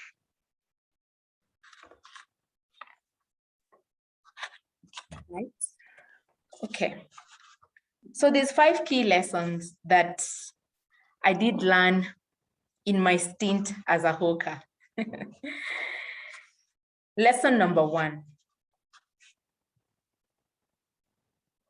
What happens when you have an unexpected start? Do you run or do you stay? What would you have done if you were the girl in that letter? Would you have opted to stay, or did you keep looking looking until something better showed up? A lot of us have refused to start. Just do it. We have a lot of great ideas. We have a lot of ideas about where we want to be. Starting in itself is a success. But we do not want to play small. We want the big things, and we want the big things immediately. We do not want small acts that become big acts after some time. So more often than not, we run. We take off completely. I'm going to urge you today to resist the urge to always run when the start is unexpected. Humble beginnings are defining moments. Lesson number 2, resilience. Eliud Kipchoge is the greatest marathon runner in the world. We have several athletes that stand out in our country. One British coach said, the reason why we are the best is the ability to be in the moment. I've heard many things, I've heard many versions that Kenyans, especially the ones from Eldoret, have a different body structure, have a different form, they run in high altitude. But this guy said that the one thing that makes us special is that we have the ability to be in the moment. So I want you guys to imagine 42 kilometers, 55,118 steps, and choosing to be present in every step.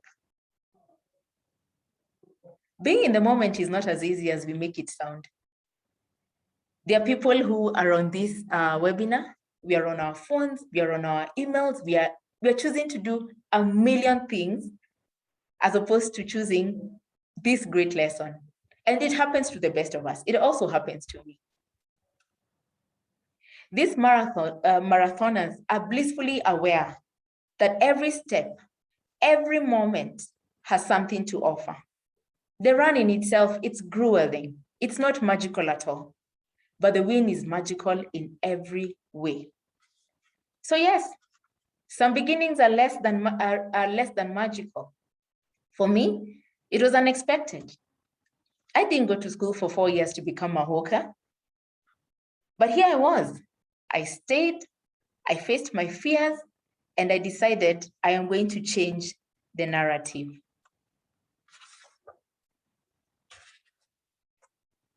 Lesson number 3, relationships. The Navy SEAL have a motto: 2 is 1, 1 is none. So in the Navy, everybody moves in twos. You're not allowed to move alone. You must move in pairs. You must have 2 guns. You must have a plan A and a plan B. The Navies do not believe that you can move or you can succeed if you're alone. Relationships have been cited to be the most important keys to relationships, to women in leadership. So no one can do it alone. That one we agree. Iron sharpens iron. We have had that many, many times. And it does sharpen iron in many forms. So here are the 3 supporters that I think every woman needs. Number 1, an emotional supporter. So these are your family, your friends, and the church. They listen and they empathize.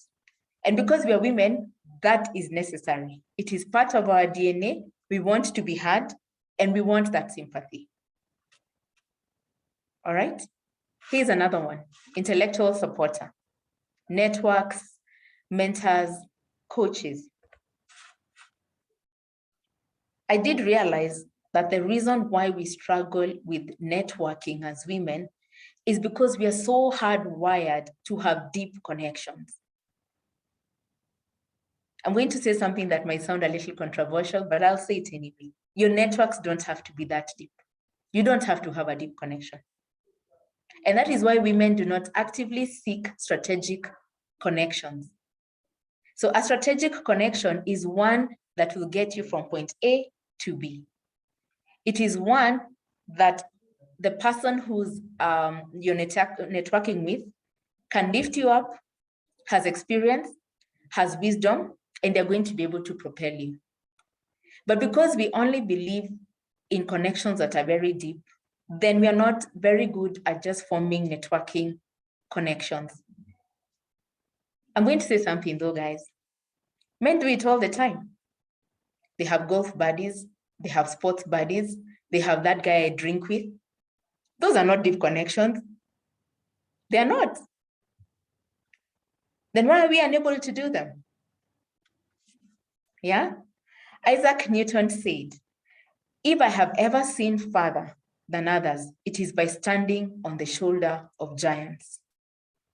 So I want you to imagine these networks are giants. They're people who have already seen ahead, people who have done great things. How about we stand on their shoulders so that we can see further? All right. The last group of supporters that I think every woman should have is your workplace tribe. These are your colleagues and people in the industry. These are people who keep you honest. These are people who will tell you when you falter. They will tell you that was not cool, that was not good, you could have done better. But there are also people who are willing to collaborate with you to win. Do we have a workplace tribe? Do we? All right. Lesson number 4, reinvent. Who has watched Reinventing Anna on Netflix? Shonda Rhimes has been churning out the best shows. I am actually a complete fanatic. Someone should tell her. So this show is about a little girl from Russia called Anna Delvey, who fooled everyone into believing she was someone she wasn't. It is a powerful story of how a person can be almost anything they want to be. So here's a question. If you could do anything, be anything right now, what could it be? Anything. What could it be? So how many of us are pursuing our dreams with everything we have? That career, that promotion, have we made a first step? Or are we procrastinating, self-doubting, and talking ourselves out of things? I spend a lot of time with a lot of women.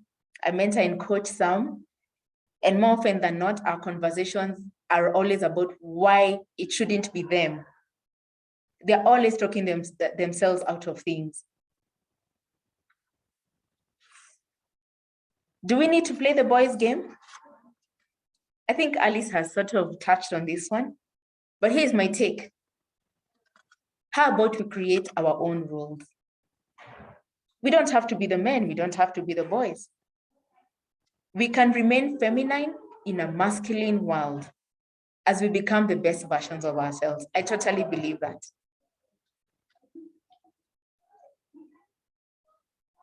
Here's one. Here's the last one. What is your weakness? What is that thing that you struggle with? This is a safe space, 70 participants. I will share mine. My weakness is self-doubt. But here's the thing, guys. Once you acknowledge your weakness, it loses power over you. So that thing that you struggle with, that thing that is your weakness, acknowledge it, identify it, acknowledge it, and it will lose power over you. Because then, every time I approach a situation, I know what my weakness is. And I know the things I have to do to deal with that weakness to get ahead. So girls, I'm urging you, ladies, flip the switch, go for it.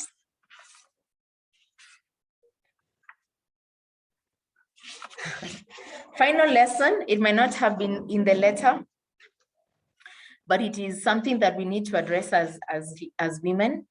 And it is the #1 crisis. This is burnout. I do not know why resting seems like a far-off dream for most women. So burnout is our middle name. Women are tired, burnt out completely. Me included, guys. I could do much better. So we know we need to rest, to recharge, but we don't do it. Here's why: guilt. It is the #1 reason why we are not prioritizing rest. So here's how we define women. We define success as women. Women attach success or failures to other relationships. Who agrees? Who says, if my children are doing well, if they're healthy, if they're okay, I am successful. I am doing something right. Or my spouse, if my boss is happy. So if other things are working, then you're successful.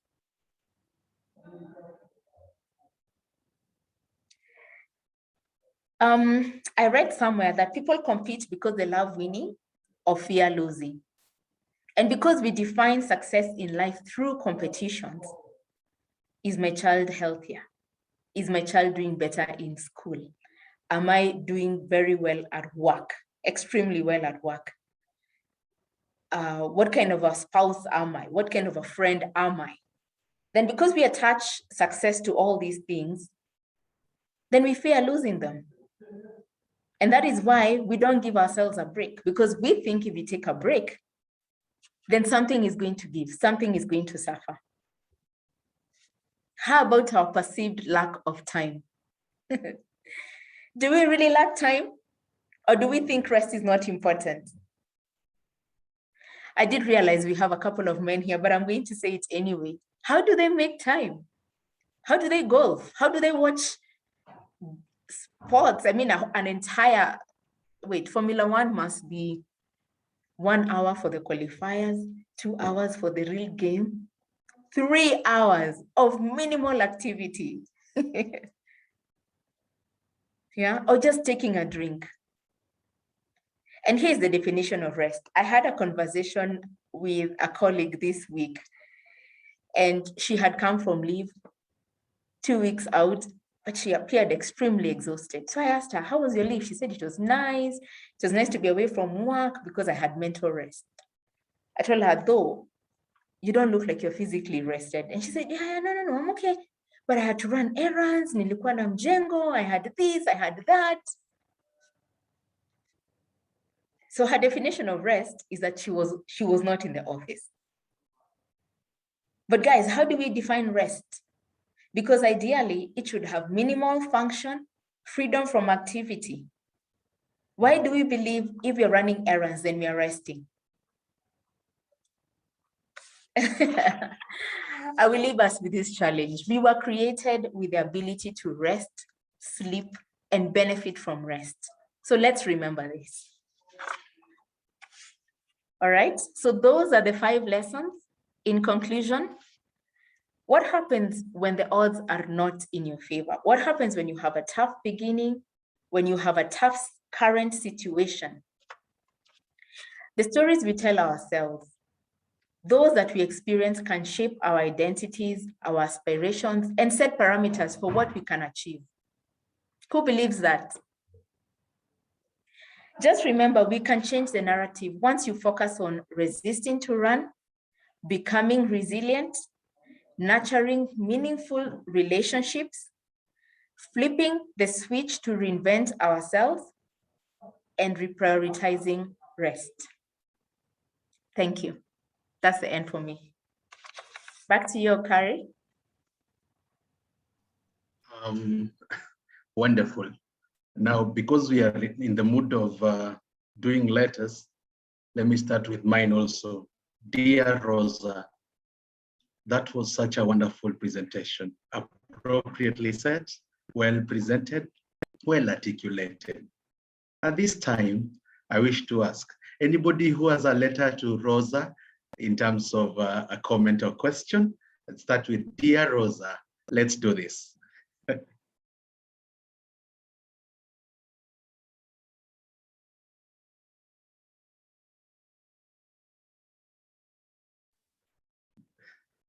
Oh, wonderful. I'm seeing feedback here on the chat section. I will quickly read some that also came during the presentation. Amazing content, superb, great takeaways, very inspiring, practical examples. Mine too, Rosa. Then, wow, acknowledge your weaknesses. It loses power over you. Thank you for this. Madam Director is happy. I think you will get an extra check for that. We can remain feminine in a masculine world. Wonderful, great presentations. Please share the presentations if possible after the session. Definitely that will be done. I love the definition of rest. True. Thank you, Rosa. That is Christine saying. Then we have Josephine saying, Dear Rosa. Jane also, Dear Rosa. Great presentation. You are so real. Oh, wow. Okay, I see. Dear Rosa, I'm enlightened by your presentation. Elizabeth saying, wonderful presentation, Rosa. Then I'm seeing, Dear Rosa, wonderful presentation. Oh, I see. Such an awesome presentation. How do you feel with such a feedback, you know? Actually, Okari, if I had to say anything to that, I'm very humbled. I'm very humbled that it has been received the way it was supposed to be received. Oh, yeah. Wonderful. I'm seeing very inspiring from Masikago. Masikago, when you see Masikago say inspiring, she really means it because she's an amazing personality, you know. Going to write a letter to my younger self. Great reminder. That is Patricia. Dear Rosa, that was a wonderful presentation, Mercy. Dear Rosa, you've challenged my mindset. Networks don't have to be deep. Oh, Christine, wonderful. Dear Rosa, you are mind-blowing. Thank you so much. That is Zita. Great lessons, beautiful presentation. Emily saying great lessons. Janet saying beautiful presentation. Mokami saying thank you, Rosa. It's evident that resilience is the foothold of great leadership. Celestine saying that was amazing, so relatable. Alice, so real. Thank you, Rosalind. That is Wow. Jane saying great content. Lillian saying, dear Rosa, that was quite inspiring. The little girl has grown to MD. Wow. Okay. Shazia saying, dear Rosa. Anjiru saying, dear Rosa, great. Shazia saying, great presentation. Jean, dear Rosa, thank you for the presentation. The last lesson on rest has touched me. We need Rosa, ataendelea kutoka hapo.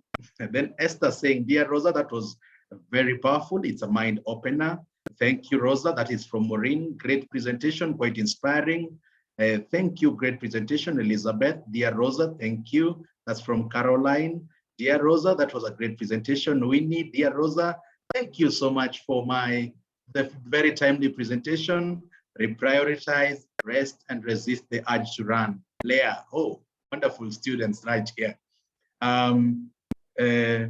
Dear Rosa, that was the one thing that makes you so calm and focused. Oh, Naomi saying transforms the mind indeed. Then we have dear Rosa, that is Milen Awar. We have wonderful presentation, very insightful. Valerie, Angela saying great presentation by both Alice and Rosa. That is true. Dear Rosa, wonderful presentation. I like the information on what women need. Thank you. Then we have Beatrice saying, thank you, Rosa, writing a letter for me, to me now. We were, I think, at a post after this. Dear Rosa, really inspiring. We have Dear Rosa, what is the one thing that makes you so calm and focused? You'll answer that one.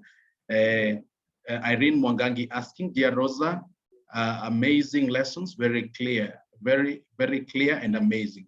Very many true tidbits on women and our perceptions. Asante sana. I will quickly jump to some of the feedback that we had received on Alice's presentation. I don't also want to go without, yes, I can see there was some feedback here. The beautiful presentation, Alice, great takeaway. I would really want to have sight of the book. I know Mary is referring to a book mentioned by Alice, of course. Then we have Josephine Atoli saying, thank you for the great presentations.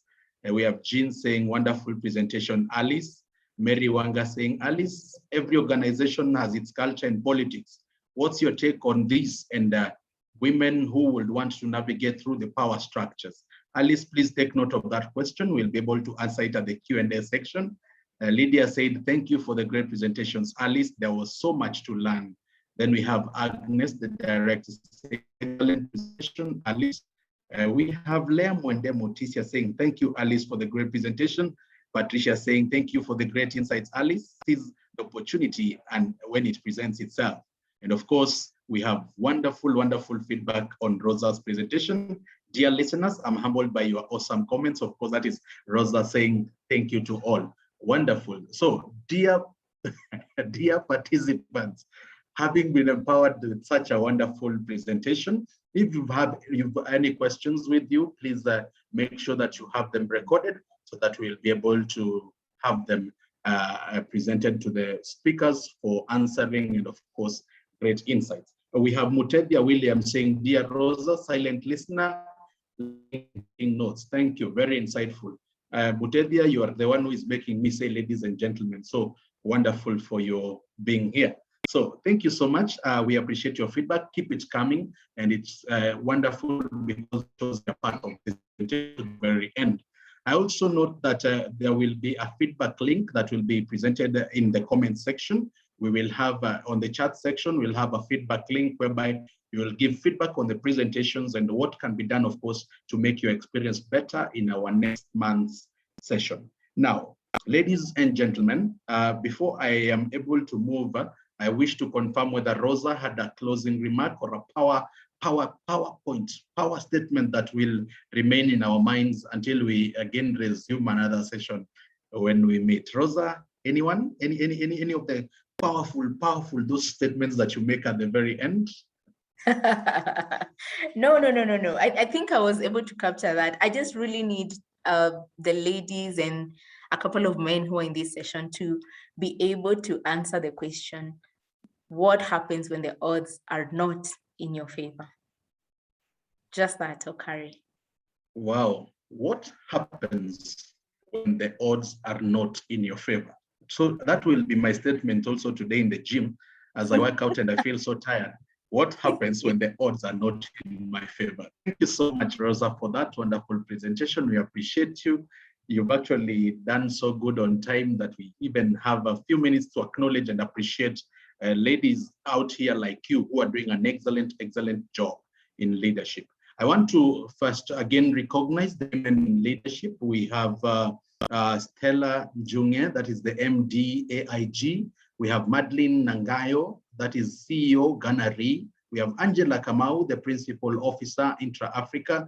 We have Beth Nyaga, the MD Kenya Re, and Catherine Karimi, the CEO APA Life. Wonderful ladies doing wonderful things out here and ensuring that the world is feeling the effect of the leadership that they offer. And in a very positive way, we say Asante Sana. We also wish to recognize the executive committee members that is led by the director, very able director, Agnes Masharia, deputized by the very able deputy director, Alice Njoroge. We have the Honsec, Christine Ronga. We have Masi Kiana, who is the executive member. We have Mary Wanga, who is the convener legal affairs. We have Teresa Mburu, the executive member. We have Rose Wanda, the convener public relations. And we have Jane Onimbo, my very good friend, the convener member services. This is the Institute, Insurance Institute of Kenya Women Executive Committee members. We acknowledge your efforts and great work, and we say Asante Sana for the guidance so far. So at this juncture, I wish to quickly get us into the next session. But before we do so, as I had mentioned earlier, we lost some of our members, and I wish to take this moment to just bring us to that moment of remembering them. Even as we go through this presentation, we remember our very own Grace Aswani Obati. She passed on the 4th of November 2021. We keep praying that the family gets comfort at this as we remember Grace Aswani Obati. We also remember solemnly Pauline Gimawanjohi, who passed on the 4th of January 2022. We remember her and we keep remembering the family even as they remember their loved one. Then we have Honorable Tyrus Nyingi Ngahu, who passed on the 12th of February 2022. So we commit them also in the hands of God as we remember them. At this juncture, ladies and gentlemen, we will want to allow a minute of silence in memory of these loved ones that have gone before us, and we can just pray and remember the family in that 1 minute of silence. So after the 1 minute of silence, we will proceed to the next presentation.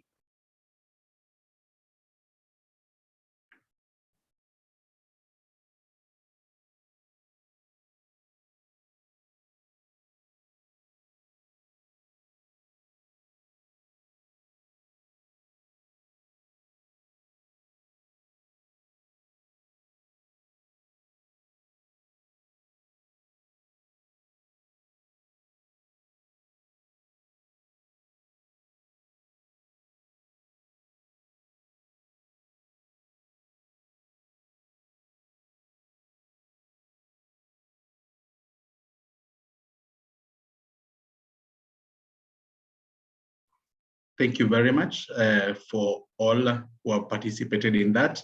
We say Asante Sana for your remembering these loved ones. That is Grace, Pauline, and Honorable Tyrus. We remember them with good memories of their service to this world when they had the opportunity to. So ladies and gentlemen, we quickly move and see, I can see Valerie McKenna saying, kindly share the recording to allow us go through the presentation. Thank you. Thank you, Valerie. We should be able to do that. These ladies inspire the rest of us to aspire for higher, very motivating. You see, kuna hata usanii, aspire, inspire, before we aspire. Amazing. Then we have, of course, Madam Director says, may Lord continue embracing these families in love according to them amazing grace. Sure, we remember them and we appreciate them for their excellent service. Ladies and gentlemen, at this juncture, I am going to the last but not least speaker of the day, and this is Caroline Monene, the CEO, AAR Insurance. Of course, I know you know Caroline. She was appointed the Group CEO for AAR Insurance East Africa in 2018. She is responsible for driving AAR insurance operation through Kenya and Uganda, as well as ensuring the growth of the company. Her main roles include providing leadership and administration of the business operations within the various strategic business units in Kenya and Uganda, managing AAR insurance regional business interests, driving motivation, as well as developing initiatives to enhance profitability. Caroline served as the MD for AAR Kenya before appointed to Group CEO. She joined the company in 2013 and has been instrumental in driving its strong growth. Caroline has served in various leadership positions for the last 20 years within the industry and holds a Master's Business Administration, MBA, that is, Bachelor of Commerce, Marketing, and Professional Diploma from Chartered Insurance Institute, London, and currently pursuing her PhD at the Great University, south of Sahara, north of Limpopo, east of the Greenwich Meridian, and west of New Zealand, that is the Great University of Nairobi.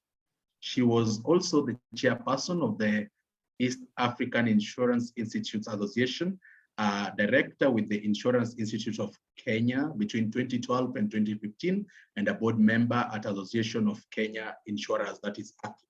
So, ladies and gentlemen, we are getting a presentation from a well-versed individual ready to share her knowledge and, of course, get us to learn and know how do we get to where she is.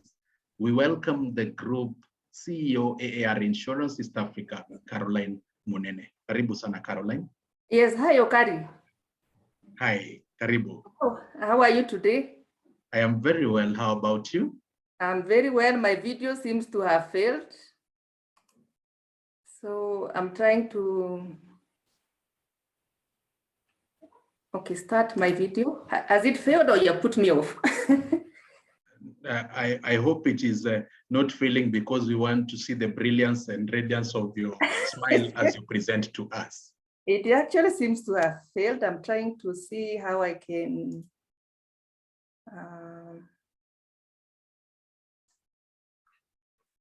I'm not sure how to put it back.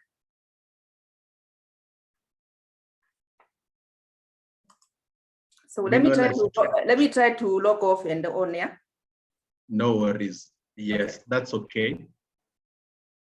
So even as Caroline gets herself set up, I want to recognize the feedback that you've given. I saw on the Q&A, Ruth Wakio had said it's a wonderful and motivating story. That is in reference to Rosa's story. Then I saw Patricia asking, where do you draw the line between not offending the right people and standing up for oneself? And of course, Alice proceeded to answer and said, if I am in a disadvantaged situation, I will always choose to stand up to whoever. However, picking petty fights with the wrong people is what I was discouraging. When an altercation ensues, choose whether it is worth your reputation. Fight for good causes, but don't have a reputation of just being a controversial character. Spot on answer, and I believe, Patricia, you got your answer right. I also want to appreciate all the participants. Of course, once we have Caroline back, we should be able to proceed, but I will wish to welcome the participants. On the panel section, of course, we have the Insurance Institute that is hosting us. We have Agnes, the director, Alice, the presenter number one, Alice Njoroge, the deputy director, Elizabeth Kisebu, of course, from the IIK, Jen Onimbo, thank you so much, Mary Wanga, and Mercy Kiana. We appreciate the panelists and we say asante for being on board. I also proceed to the attendees. I want to recognize you by your one name, if you don't mind. Irene, Agnes, Angela, that is Angela Kamau and Angela Chiang, Anne, that is Anne Mwaura and Anne Jiru, Beatrice, Betty, Caroline, Celestine, Christine, Dennis, Elizabeth Kuria and Elizabeth Muli, Emily, Emma, Esther, Eva, Frederick, I'm glad you're on board. I see now I can confidently continue saying, ladies and gentlemen, Gladys, Isaac, Kuria, karibu sana. Jane, Janet, Jean, Josephine, Leah. Then we have Lillian Kidome and Lillian Malonze, Lorraine, Lydia, Maria, Maureen, Mercy Kago and Mercy Muraya, Michelle, Milen, my good friend, thank you for being on board. Miriam, then we have Mokami, Mutethia, Naomi, Patricia Karanja and Patricia Moody, Rose, Ruth, Shazia, Stella, Valerie, Vedelma, Winnie. We want to appreciate your presence and we say asante sana for being on board with us. Now I see Caroline is back. Let me see, Caroline, if you can get me, please proceed to give us a shout out if you're back online.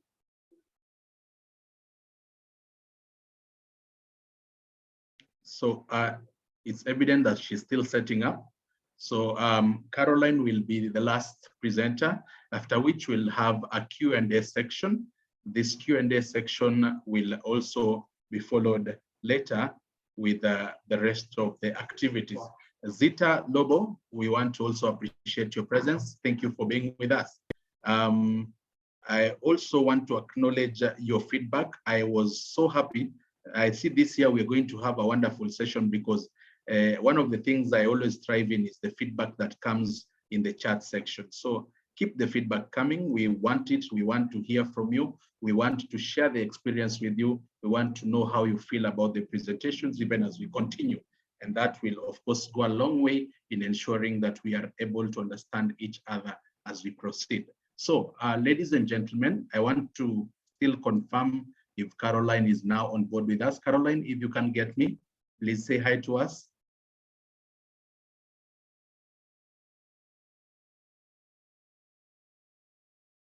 Okay, Caroline is still setting up. Rosa, if you're still with us, I want to present that one question that was asked. There was a question that came in terms of how do you manage to remain cool, calm, and composed? Rosa, kindly give us the insights as we await for the return of Caroline. All right. So there's no magic, despite how it appears. I also panic, I fret, I worry. But a couple of things happen when I am in that situation. One, I want to make it clear, guys, that a little fear, a little worry is necessary. You cannot go through life just nonchalant, la la land, you know, uko tu, you're just there. So a little fear is what I use to drive me. So I use it to take me to the next level. So fear is not all bad. That is number one. But here's what is number two. I have always asked myself, and I do this now more than I did before. I ask myself, if I worry, if I panic, how is that going to help the situation? And I have realized with time that if I step back from a situation that seems very worrying, very dire, more often than not, I have a clear mind in terms of how I should approach that situation. So there's no magic. And a little fear and a little worry is necessary. I think it is who we are as women, and I think it is innate. So let us not change who we are. So the thing is, the minute you start worrying, what do you do with that? Step back from the situation. You'll get a fresh set of eyes to be able to review the problem, and you will come back stronger. Allow me to say this. Men do it extremely well. My boss does it extremely well. He says, calm down. Step back from the situation. Then he says, write the problem in 3 points. Number one, my client is unhappy. Number two, this has happened. Number three, this has happened.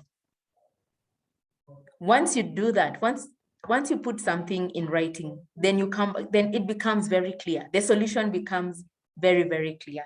And that is why I see a couple of familiar faces here, familiar names here. And that is why this perception that I am calm, but it is not, I'm not always calm. I have just found a way of dealing with the panic and the worry. In terms of focus, I tell myself where I want to be. I make it very clear.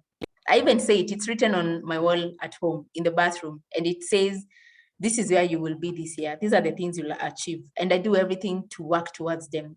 Are there pitfalls? Are there challenges? Many, many. But I stick to the goal. Always, I stick to the goal.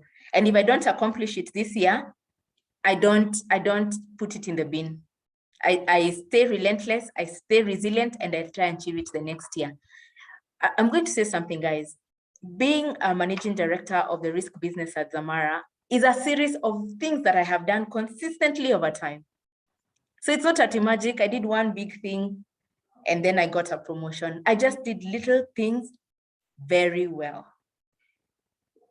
That's the magic, consistency. Consistency is where the magic is at.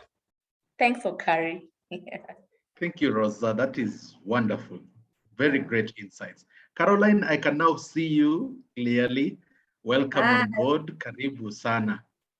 Thank you very much, Okari. You can proceed with the presentation now. We have been eagerly waiting for your return. Am I allowed to share?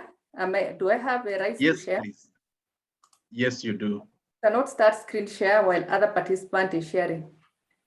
Now you can. Okay. Already. So thank you so much for having me.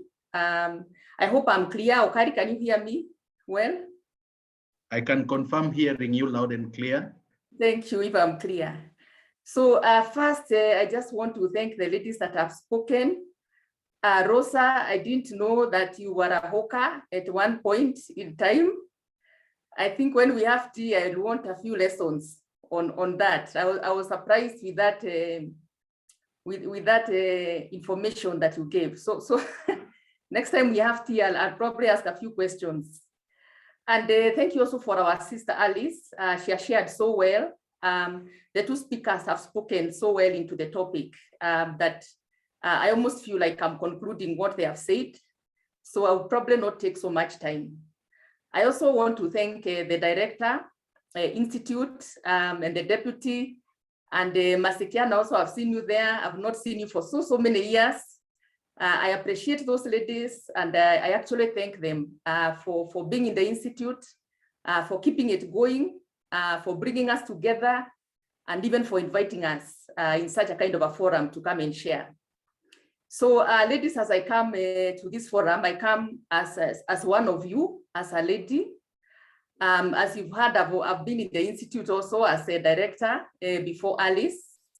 But mostly when I come to this discussion, really, I want to come a lot as a lady, a fellow lady, and even to let you know that some of the things or ideas that have been spoken are things that will be relevant for a very long time. So from the very beginning, I want us to agree that you will never arrive, you will never reach, you will never come to an end of all those things that we are saying. Because at each and every different level, or at each and every season or each and every stage, you kind of tend to encounter the same things again. And I want to say, of course, very clearly that you can never master them. There can never be a time when you come and say, you know, I have mastered networking, I have mastered this, I have mastered this. It becomes and will continue to become a continuous challenge to us, even as women. And as we speak in this forum myself, of course, I take the angle so much of women because the struggles of women are slightly different from the struggles of men. And so when I speak and bring the ideas onto the forum, I will be bringing them from a woman angle, from an angle of what I have experienced myself, and of course, what I've gone through, and what I continue to experience and to go through. I want to still emphasize how the ideas and how what we are talking is something that will continue to be there. You know, there used to be a time I used to wonder, when will I stop struggling with emotions, for example? Because, you know, people say, you know, emotions, this, emotions, that, emotion, but you find you will continuously struggle with emotions. Why? Because you are a woman and because that is how you are wired. And because emotions are part of you and a huge and big part of your life. So you can't deny them, you can't cover them up, you can't reject them, but you have to know how to work with them. And that is the way it is. And that is reality, and that is how it is. Because there's no way you can denounce or deny a part of yourself or a part of who you are. You really have to embrace all of you, just the way you come wired. You have to embrace it.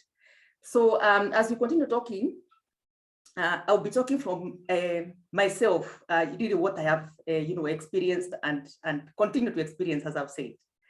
So as I start off from the very beginning, I want to be brief because, of course, time has passed a little bit. All of you know, of course, I work for AR. I've been introduced very well, and AR is an insurance company in the medical field and has been there for a couple of years. Now, from the get-go, we're talking about leadership in this forum, and we're talking about women leadership. In my presentation today, I want to focus on the area of influence. And I want to sell to you my conviction that influence is the key that brings leadership to life. I want to make a case today, and even as we discuss, that one of the areas that we can choose to focus as women is the area of influence. And to continue to ask ourselves, of course, as we look at the area of influence, we have to ask ourselves, what is influence? And how can I practically improve on having influence? Because remember, the topic we are talking about is how to be a better leader. We are talking about navigating power structures. We are talking about branding, personal branding, becoming a brand in your area or sphere of influence. And so the question has to become, for us women, and here's the currency.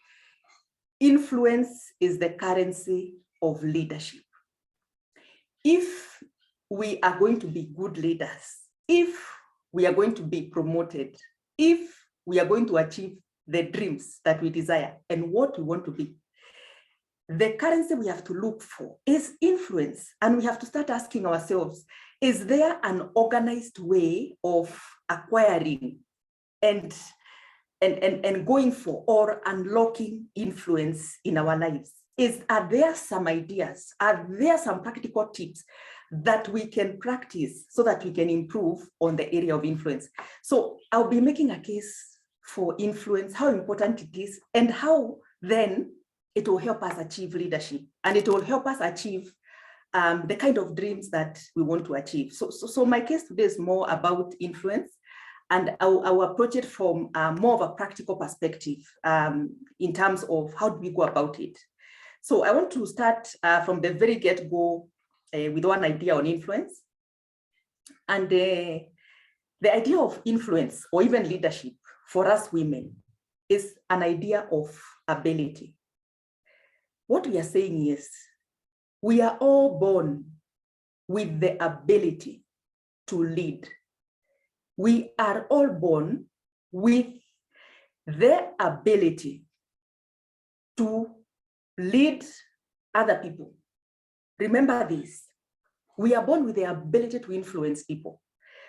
What may vary are the degrees of ability or the giftings of abilities or the different personalities that are there. That could vary. But we have to believe as women that we have this ability.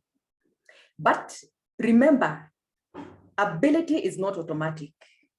The fact that you're born with the ability to become a leader does not make you a leader.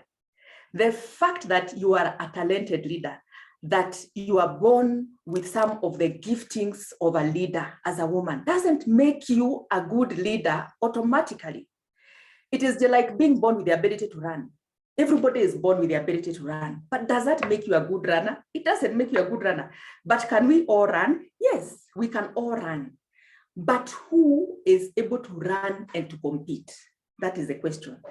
and who is able then to lead and lead successively. And how do you go about it?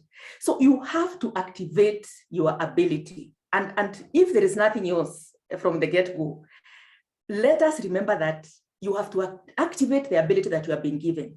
Now, how do you activate your ability? There's the issue of skill. All abilities are activated through skills. The ability to run, you have to run to compete. You have to activate that ability by running, by learning the skill of running. You don't just come out if you want to go to the Boston Marathon or if you want to go to this other place to run. You don't just come out of the house and start running. It means you have to get the skill to run. So the more the skill you get to learn, the more you activate your ability. The more you practice running, the more you activate your ability. The same with leadership, the same with influence. If you want to be influential, if you want to trade in influence, then you have to study how to acquire influence. You have to study the skill of acquisition and dominance of influence. You have to be a life student. You have to be curious. You have to ask yourself, why are some people influential and others not influential? As my other speakers have spoken about it very well. They have said there's some people who have power bases. They have said there's some people who are naturally listened to. There are some people who naturally seem to get on and to get along. How does that happen? It is because those people have studied and acquired the skill of influence. And that skill has activated the ability of leadership. So the way to activate your leadership is to study influence, to study the do's and don'ts of influence, and to study how to use those do's and don'ts to become a good leader, a better leader, a leader who can speak and stand for themselves wherever you are. It doesn't matter the context of where you are. You have that as a skill. You have the skill of influence, you can use it. So it is transferable and you don't have to be overthinking. If I go to this setup, if I go to this place, what will I do? What will I say? No, you already have the skill. So this is the thing I'm making a case for this afternoon, is that women have to look at themselves and create a good plan, practical and detailed, about how they can acquire and wield influence in whatever sphere they are in. So women therefore have to believe in the currency of influence. And this is something that you work on. This is not something that comes automatically. This is a process, and you will never achieve 100% influence. So you will never stop learning how do I acquire influence. Now, I want to go a bit ahead. I'm getting into how you can unpack influence and how you can go for it. But before I do go to that area, one thing that I would like to discuss is who and why. Remember, anytime you do something, be clear.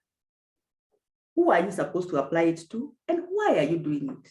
Because this will carry you going forward.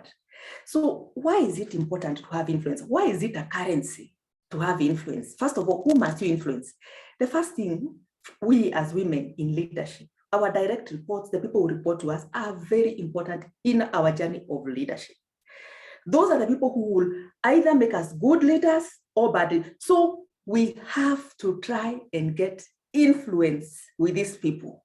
We have to try, because these people are actually very important in our leadership journey. And why are they important? What do we want from them? Remember, there's always a reason why you do something.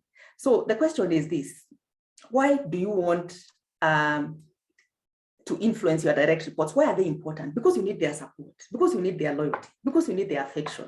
As somebody has said, you need a tribe of people, a community in where you work. So you need these people. And the only way you can have the attention of these people is if you wield influence. What is the other thing?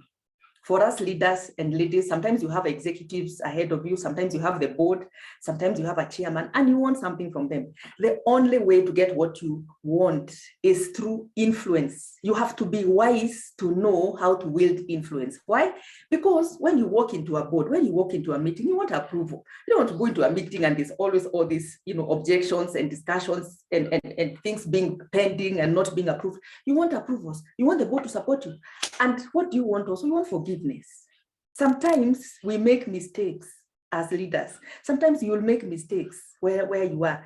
And you want people to forgive you. How will they forgive you? Because you will some influence with them. That is why influence is actually very important. What is the other thing? Family and friends. Ladies, leadership, influence is not about our working areas. Leadership, influence is about our families. It is about your partner. It's about your children. It is about your sisters. It's about your brothers. It's about your parents. It's about the people who are close to you.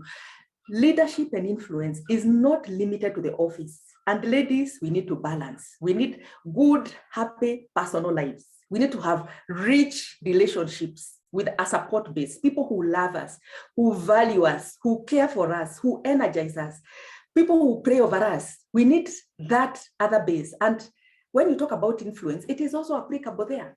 So when we talk about a skill, when you're talking about the skill of influence, we are not talking about the skill of influence so that you can become a boss, a CEO, an MD. That's not the issue.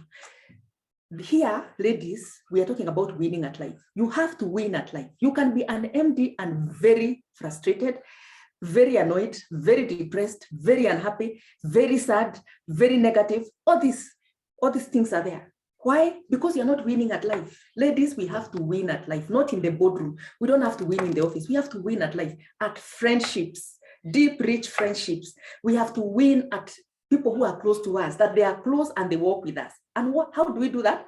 Through influence. So it's a very powerful skill at work and out of work. So this is something that we really have to look at. And of course, the other one, of course, is community. It has been spoken about. All these things have been spoken about by the previous speakers. And they have spoken about how we need networks, how we need, family, and how we need, the workplace. And ladies, the glue that holds everything together. The glue, you cannot ignore it. It's a rule of life. You need influence and you need to cultivate it. You need to go for it. You need to find a way to get the influence. So that's why we do it. And that's what we want when we are doing it. Now, I want to go quickly now to another slide. And this slide is about influence and integrity. Now, ladies, I'm beginning to go into how do you get this influence and what is it? How do you begin to package yourself, to prepare yourself? How do you begin to make sure that you can acquire and retain as much influence as possible? I want to talk about integrity. Influence and integrity. What is integrity? Where influence is concerned. So I want to make the first case. It's about being authentic. If you want to be influential, if you want to impact people, if you want people to listen to you, if you want people to work with you, if you want people to accept you, if you want to get people to do what you want, you have to be authentic. That's the first step of influence. It means you have to be yourself. You have to work on yourself. You have to work on different levels of self-awareness, self-discovery. And remember I said, you can never achieve this 100%. So there cannot be a time when you come and say, oh, me, I know everything now, I finished, I don't know.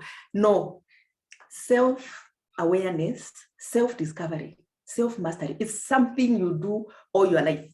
Actually, this topic can be a whole different webinar about self-awareness, because if you are self-aware, then you can be authentic. What is authenticity? Authenticity means represent yourself as you are, be genuine, be true to yourself, be who you are. But for you to be who you are, you have to know yourself. You have to know, what is your personality. You have to know what is your leadership ability. You have to know what are the skills of leadership you have. You have to know what are your strengths. You have to know what are your opportunities. You have to know yourself. You have to know what is your character. Then you represent yourself the way you are, without shying off, without copying anybody else. You say, this is me. I'm authentic. This is what you get. and this is what you see. So you really have to work on being authentic for you to master influence. It's a very key step. What is the other one you need to work on? Is vulnerability. Ladies, we have to present both our strengths and our weaknesses.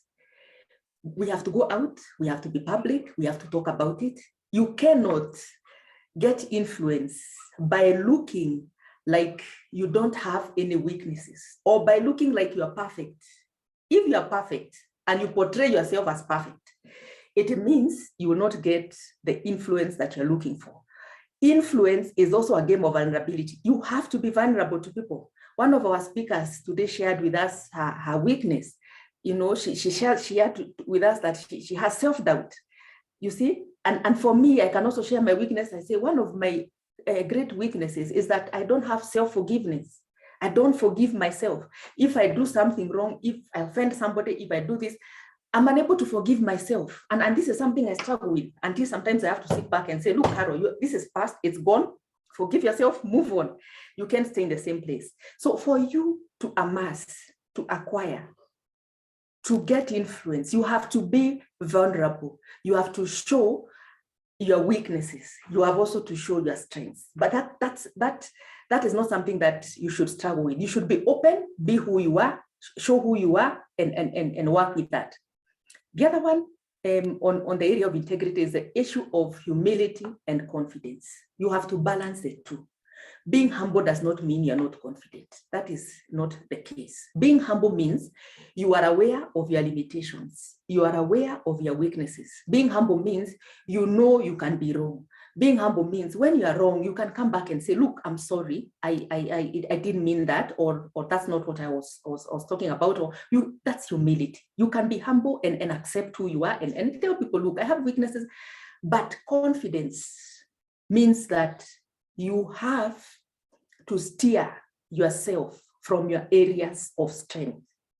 Confidence comes from understanding and internalizing your areas of strength.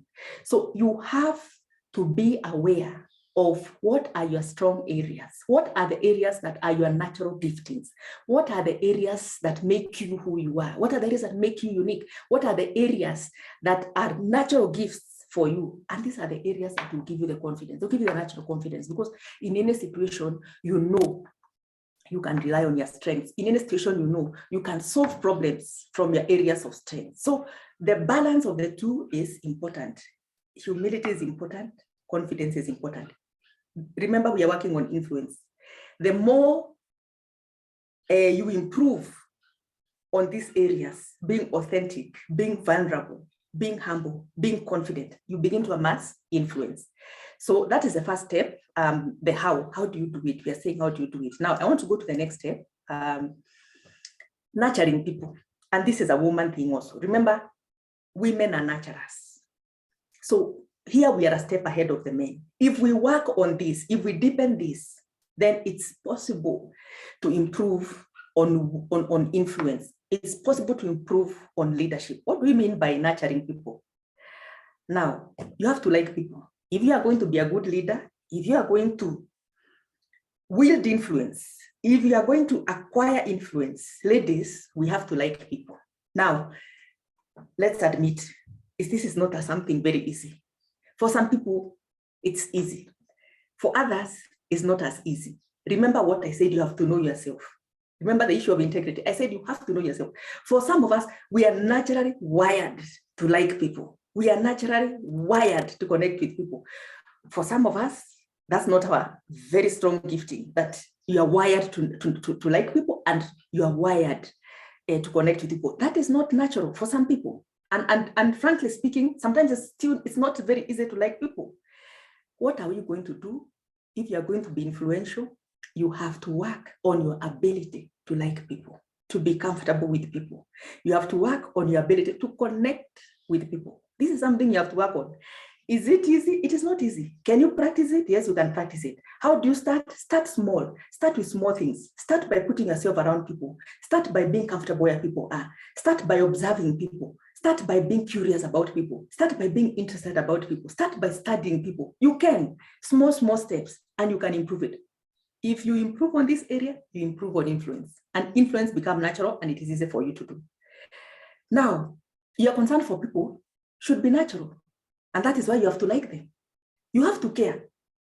And let me tell you about people, whether you're sitting in the boardroom, whether you're sitting in the meeting room, whether it is your juniors, people know when you care for them. This is something you cannot fake.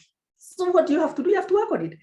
You have to naturally care for people, for you to nurture them, for you to lead them, for you to influence them, for you to get them to follow you. You have to care, and you have to work on it.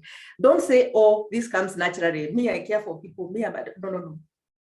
Remember, we are talking about levels of influence. And remember, we are talking about something that is transferable. It's not about your work. It's about even your family. It's about your community. It's about the people you interact with. It's about friendship. So you have to nurture. You have to care. You have to like. You have to. If you want to have influence, if you want to have sustainable leadership. Now, I go to the next one, ladies. That's about connecting with people. For you to influence people, you have to connect with them. There is no way. If you don't connect with the people, you become what you call an authoritarian leader. And that will not work. Authoritarian leader means you lead by directives. You lead by processes, you lead by procedures, you lead by orders, you lead by directing people, and that doesn't work, not in today's world. People don't want to be directed, people don't want to be commanded, people don't want to be, given instructions because you're like, we don't want this. If you are going to influence people, you have to learn to connect with them so that people naturally listen to you and people naturally work with you. But this is a skill and you have to learn it, you have to practice. Can you practice it? Yes, you can practice it, yeah? Now, what is the thing here? The important thing here is that it is your responsibility to connect with the people. When I started being, moving up in the ladders or in the hierarchies of leadership, I used to think, or I used to believe, I don't have to talk to people because I am the boss. People should come and talk to me. Why should I go and talk to people? They should come and talk to me. After all, I'm the boss. I had this idea or feeling. And I had that feeling because for us, when we were in the working world, when we were starting to work, our bosses were very autocratic. In the first several years of my working life, I had very autocratic. You couldn't walk into his office. You couldn't bring files there, unless he summons you or, ask somebody to come and go. You just could not engage. You couldn't. It was for him to come to where you are. But in today's world, ladies, if you want to amass influence, you want to acquire influence, it is your responsibility to go where people are, to connect with them. You have to initiate. You have to go and discuss with them. You have to go and look for them. You have to go and find them.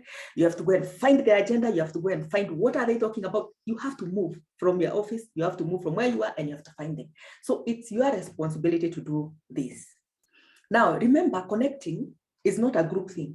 So don't go into a meeting and now after you address people, you discuss with them, or you go for team building, you go and discuss with people, and then you believe that you are connecting. Connecting happens at an individual level. It therefore means you have to do a lot of work to move from where you are to talk to people individually, get to know them individually, get to understand them individually, get to spend time with them individually. So this is something you have to do. And what does it require? It requires a lot of energy. So one of the things that is critical for leadership, for a woman to be, you have to build your basis of energy. You have to re-energize yourself. You have to motivate yourself. You have to work on yourself in a way that you have enough energy to be able to connect with people, to be able to go where people are, to be able to go individually, to be able to go and look for people's agenda, and to be able to connect with people individually. So a leadership and influence is about connecting with people. This is a skill. You can learn it, you can practice it, you can never master it. You'll never get to a point where you say, this is it, I've reached. So connecting with people is very important with respect to influence, with respect to leadership. Now I go to the next one, the next issue. Remember, we're discussing about influence. Now you have to have faith in people. If you are going to influence them, you have to have faith. And you cannot escape this if you are going to be a good leader. You have to have faith in people. And how do you have faith in people? You have to believe in the potential. When you look at people, you have to see potential. Whenever you interact with people, as a leader, as a lady, you should be looking for does the potential this person have? What is their potential? It always should be in your mind. This is a good communicator. This can be a good manager. This can be a good leader. This can be a good analyst. This can be a good this. Your orientation to people, whenever you come across people, is with the eyes of potential. You don't look at people from their weaknesses, from their faults, from their history, from what they have done, from where they have gone. You look at people always when you meet them from their future, from who they can be. That is how you see them. You have to do this for you to improve on influence. And really, why is it important? Because you have to respect people. And it has to be genuine. If you look at people from a point or with the shades or the glasses of potential, then it's easy to respect people. Because every time you look at somebody, you can see how many abilities they have. You can see how many strengths they have. You can see how far they can go. And for me, this used to trick me because sometimes I believe so much in people that sometimes I become a very harsh manager or a very harsh leader. And I'm being harsh because I kind of feel like you are refusing to tap into your potential. You are refusing to be who you can be. You are refusing to be the better version of yourself. So sometimes some of my weaknesses myself have been being a little bit harsh, but from the point of why is this person refusing to tap into the potential that I can clearly see that they have. So for you to respect people, you have to look at them from the eyes of potential, not from their weakness or what they have done or where they have come from. So that's how you do it. Now I come to another one, which is critical to amass influence. And this has been spoken to before by some of the leaders. Ladies, if there's nothing else, this is so powerful. You have to improve on the skill of listening, not hearing. Ladies, I know you can hear me because you have the ability. You have the ability to hear. But the ability to hear is not the skill of listening. And this skill is fundamental. It is important. It will unlock influence in a very big way. You have to study it. You have to practice it. You have to measure yourself on it. You have to observe yourself on it. You have to challenge yourself. Are you a good listener? And ladies, most of the time, sometimes we are not. And for many reasons, some of them, I'll speak about it very briefly. I'll speak about very briefly. So this is, so you listen to what people are saying and what they are not saying. That's the art of listening. Hearing is you can hear, but listening, what is the person saying and what are they not saying? You have to develop. You have to develop that skill that when somebody talks, you get more information from them than what they are actually saying. And for you to do this, you have to really listen. And listening means even close observation of the person. You have to observe their body language. You have to observe their eyes. You have to observe what they are doing. You have to observe generally how they're engaging. Ladies, this is so important because it will help you in so many places. I've gone to some very sensitive meetings and observed people answering the wrong question. Somebody asked a question, but because you are not listening, because you are thinking about how you're going to defend yourself, because you are having all this noise in the mind, instead of answering the question that you've been asked, you answer a different question, and that doesn't help. And I've observed this, a couple of times. So listen with the aim to understand, not to respond. Because sometimes when people are talking, as we want to respond, we want to say, when will they finish? Then I tell them what I want to tell them. Listen with the aim, objective of understanding. Listen with this objective that you want to understand what this person is saying. Pay attention. Control your emotions. I know we have emotions. I'm there myself, up there among the emotional ones, because emotions interfere with your ability to listen. Because as somebody is talking to you, you are beginning to get angry. As somebody is talking to you, you're beginning to get agitated. As somebody is talking to you, you are beginning already to go into an emotional response. This is very, very happens so much for ladies. Control your emotions so that you can hear what that person is saying.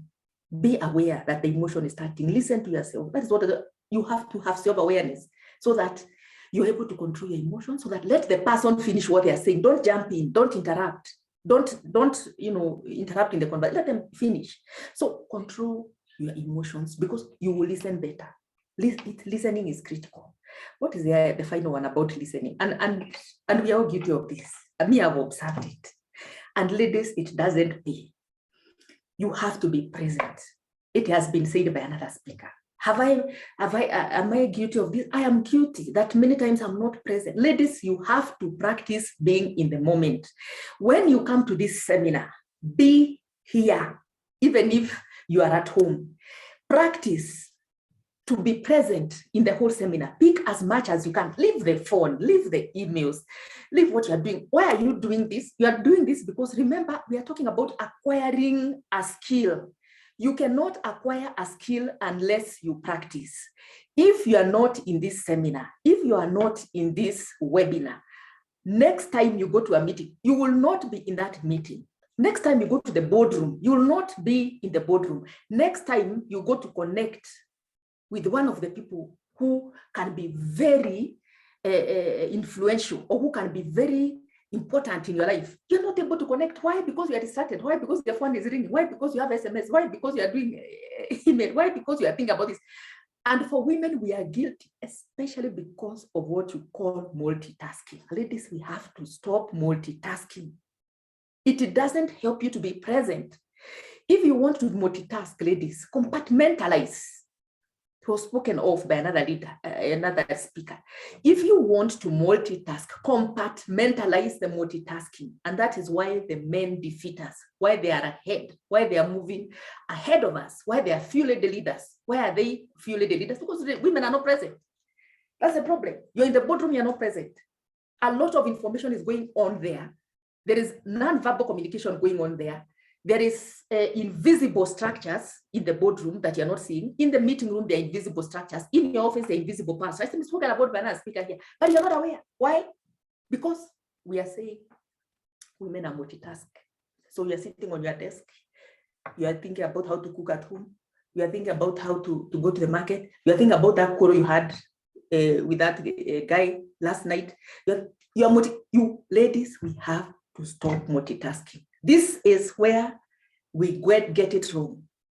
If you are doing something, ladies, and please practice, and it was spoken about, practice being present, practice being aware.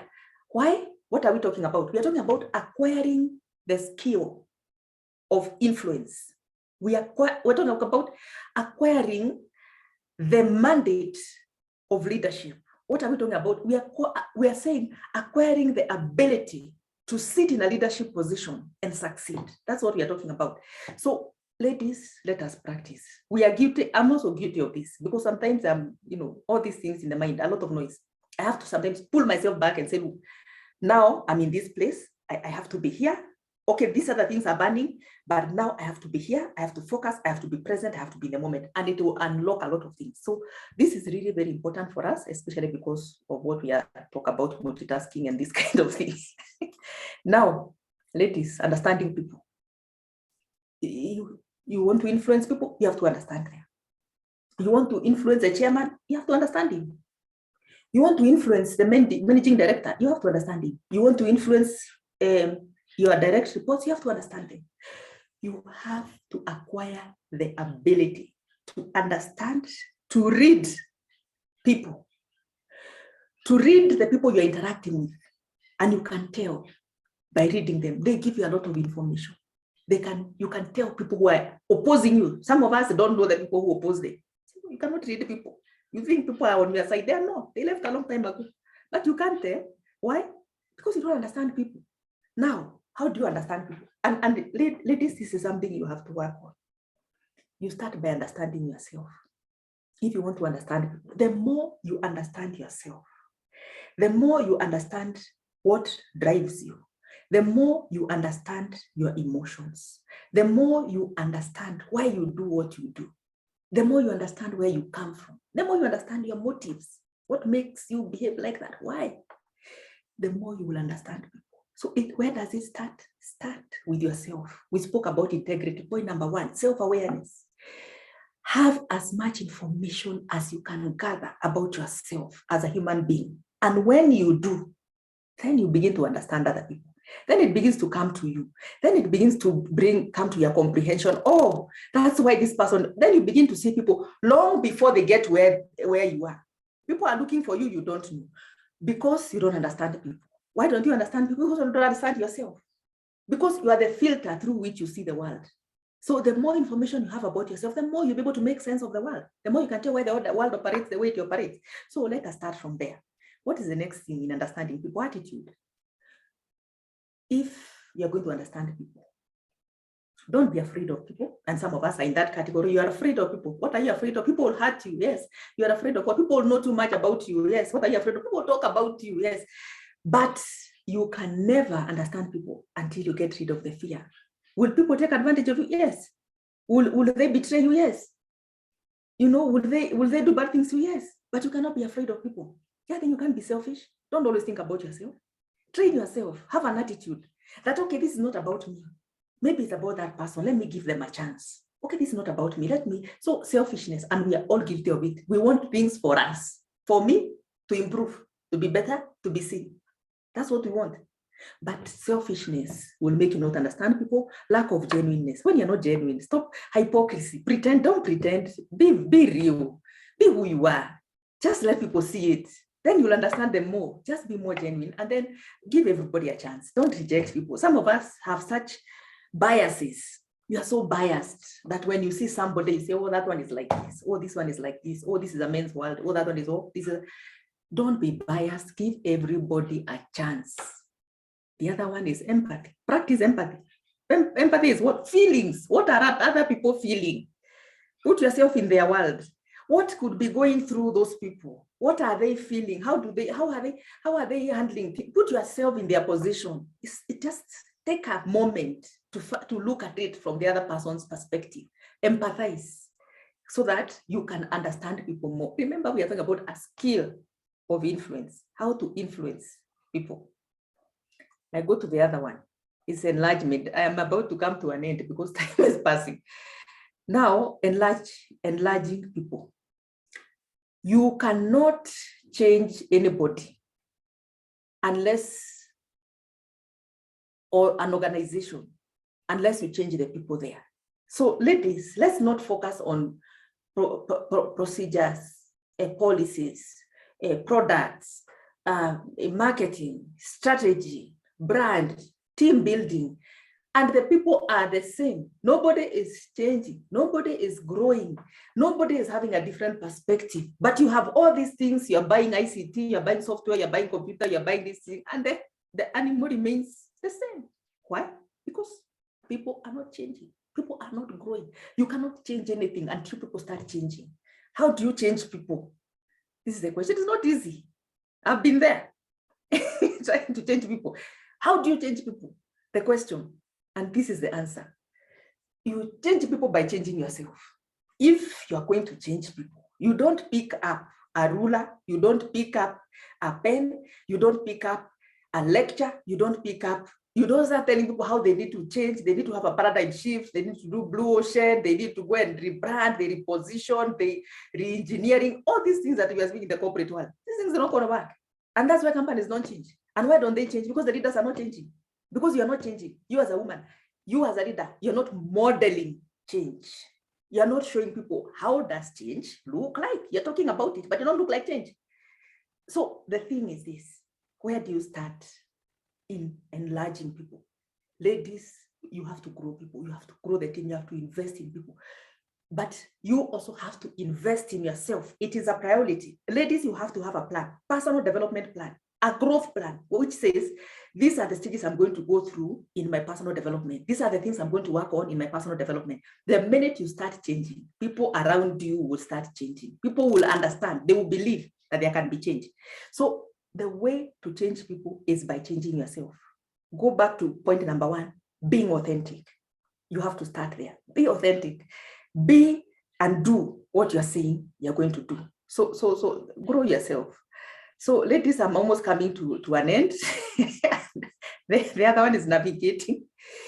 When you are in a position of leadership, you have to navigate. But navigating does not mean, going ahead of people. Navigating means you have to see the problem before people see it. So you have to have time to reflect. You have to have time to visualize what is happening. You have to have time to conceptualize what is the problem. So be the first one to see the problem before other people. So you have to challenge yourself to be able to see a problem before it actually becomes a problem. That is leadership. But after you identify the problem, you need to slow down. Don't identify the problem and start solving it. I used to do this, and that makes you a one-man show. And I had to learn the hard way, that you cannot be a one-man show. It means you have to slow down. Once you can see where you're supposed to be, once you can see where the problem is, it means you slow down and you let other people steer. You let other people do the problem solving. You let other people create ownership in the solution of the problem. So you have to slow down in terms of allowing everybody to understand, to come to the same position, to know that this is an issue, and for them also to participate in solution making. This you have to do. So you have to do a bit of, slow down. I want to, maybe this could be the last one. I'll talk about empowering people. You have to work through people. Don't be the center of everything. Don't be, the one who takes the center stage, that it's about you as the leader. You are the focus. Just have the ability to work through people. And this means working on your insecurities. I know it is not easy to share power, but for you to influence, remember we are talking about the skill of influence. For you to significantly influence people, you have to share power. You have to share your position. You have to share the limelight. You have to share the glory. You have to always look for an opportunity to share power and to share the limelight and the glory with other people. This will make you a very powerful and influential person if you practice this. But you have to work on your insecurities. Will people backstab you? Yes. Will people come for your position? Yes. Will people come to outdo you? Yes. Will that stop you? No. Why? Because those are the minorities. Majority of the people will not, go in that direction. Majority of the people, you will create influence with them, but there will always be the few that are not, of course, the majority. So, ladies, it's not an issue. It's not a small issue. This one of sharing power.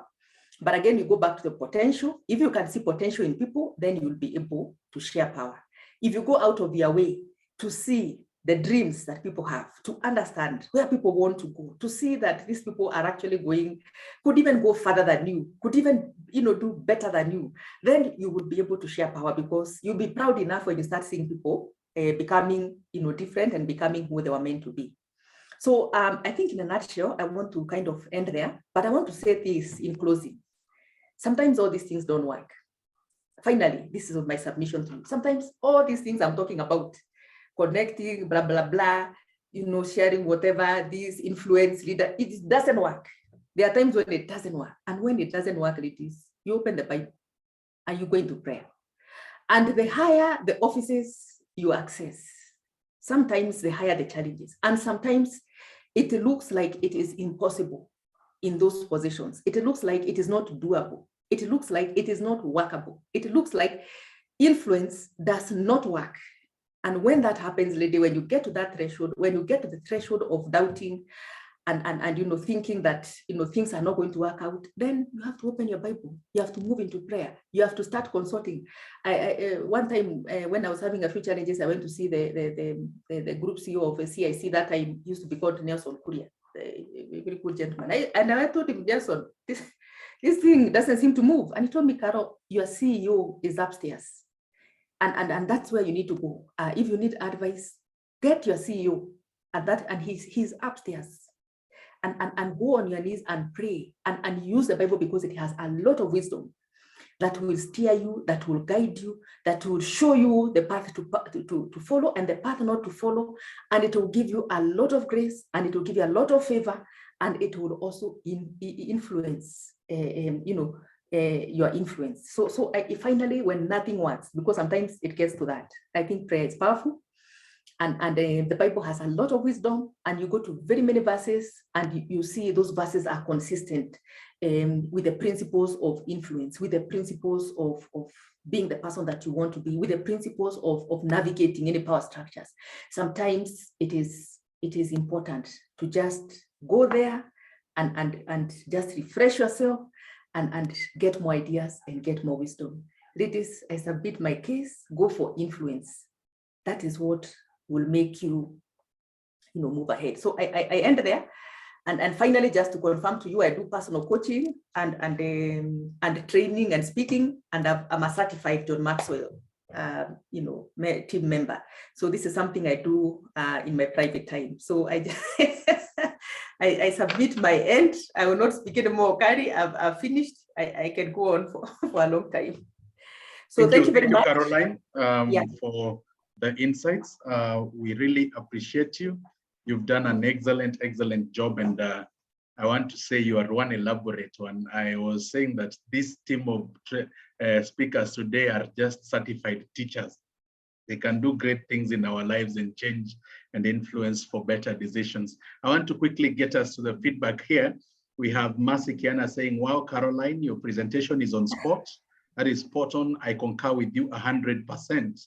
Agnes, that is Madam Director, saying, Caroline, you're a great teacher. We are learning influence in the key, is the key that brings leadership to life. Caring for people was great lessons. Then you cannot acquire a skill unless you practice it. Very true. There's Patricia saying, be present, just as you put it. Then there's also Agnes saying, thank you, Caroline, for clarifying. We always proudly think that we are ahead because of multitasking, which men are not good at. Thank you, Caroline. By Beatrice, you have addressed me personally. So you've changed the life today. Then we have Jane saying, I will stop multitasking and be present in all I do. Thanks, Carol. Jane saying, Carol, you are intelligent. Wow, such a feedback. We have Lydia saying, wow, changing organization is not about change in procedures and processes, but changing people within the organization, starting with yourself. Josephine saying, you have to change yourself to change others. Very key. Zita saying, on point. Valerie saying, practice being present by compartmentalizing my time. Agnes saying, your CEO is upstairs. Amen. I can't agree more. So powerful, excellent conclusion. Wow. Then we have Josephine saying, awesome insights. Mercy Cargo saying she has a takeout. Practice looking at people in shades of potential. We have the feedback link there for you to give your feedback for purposes of other presentations. We have Jean saying the presentation is on point. Most of us leaders struggle with the skill of influence. Take home, win at life. You cannot change an organization unless you grow or change people. Your CEO is upstairs. That's the line. Your CEO is upstairs. Lillian saying the prayer part has touched me. Ian, compartmentalize and multitasking. Okay, we have Winnie Rotich saying powerful presentation. Thank you, Caroline. Caroline saying lessons taken. We are emotional as women, but we need to deal with emotions. Then Mercy saying wonderful presentation. Carol, how do you connect with people with the work from home lifestyle? Of course, you have that question. Angela saying, Carol, you couldn't have put it better. Very relevant insights. Well done. And Leah finally saying, thank you so much, Caroline. Influence is indeed the currency of leadership. Your CEO is upstairs. Remember prayers. Then definitely we have second time to have the opportunity to learn about being present. Speaks to me directly. God bless you, Caroline. Oh, so much good words here. Powerful take home. Take out self-awareness is key in influence. That is from Janet. Zita saying, please kindly share all templates. Thank you much for the amazing session. Of course, there will be recordings and also the powerful presentations that have been given to us will be shared, the PDF presentations and slides for us. Naomi saying, very good presentation. Irene saying, influence, I love it. And indeed, for all these things come together, we need top CEO. We need to consult him and pray. Thank you, Caroline. Of course, your feedback has been well received, and we say asante sana. In the interest of time, I will not be able to read more from there, but we also have Irene saying, hope we will get the recording as well as the slides. The information is truly great, and I need it. Of course, there will be this. Carol, 7 years ago, you changed my life. That is Alice Njoroge. I'm sure she has a story to tell on how you changed her life 7 years ago. Probably you gave her a job at the interview and she will tell us more how you changed her life. Definitely, thank you so much for your feedback. And thank you for engaging and participating in this session. In the interest of time, of course, we will be able to conclude at this juncture. But before I am able to conclude from my end, I welcome Madam Deputy Director Alice Njoroge to give the closing remarks and of course, insights into the next session that we are having. Then we should be able to proceed and close after that. So Alice, over to you. Thank you, MC Okari. But before I do the closing remarks, we had a question for Alice to answer, and I'm sure she's prepared. Maybe we can thank you so much. Thank you, Alice, for the reminder. I have 2 more questions. Maybe we handle that and then we can close. It's lunch hour. We can proceed a little bit more on 10 minutes. Thank you, MC. Thank you, Alice. I hope we can have the question answered by Caroline. You remember the question, Caroline? No, it's Alice, the first speaker. Oh, the first speaker, there was a question.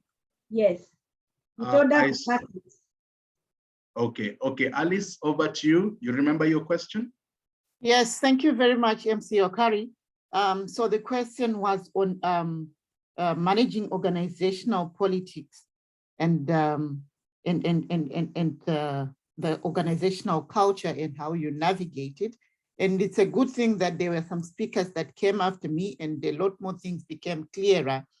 But I think from my perspective in how I've managed organizational politics and culture, for me, it lied in knowing the politics and knowing the culture. One of the speakers has spoken about listening and understanding the organization. And for me, that's how you navigate the politics and the culture.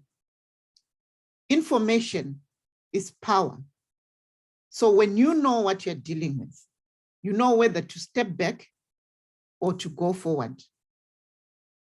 Personally, I've got things that I fight for within the culture that I would say I want to change this culture.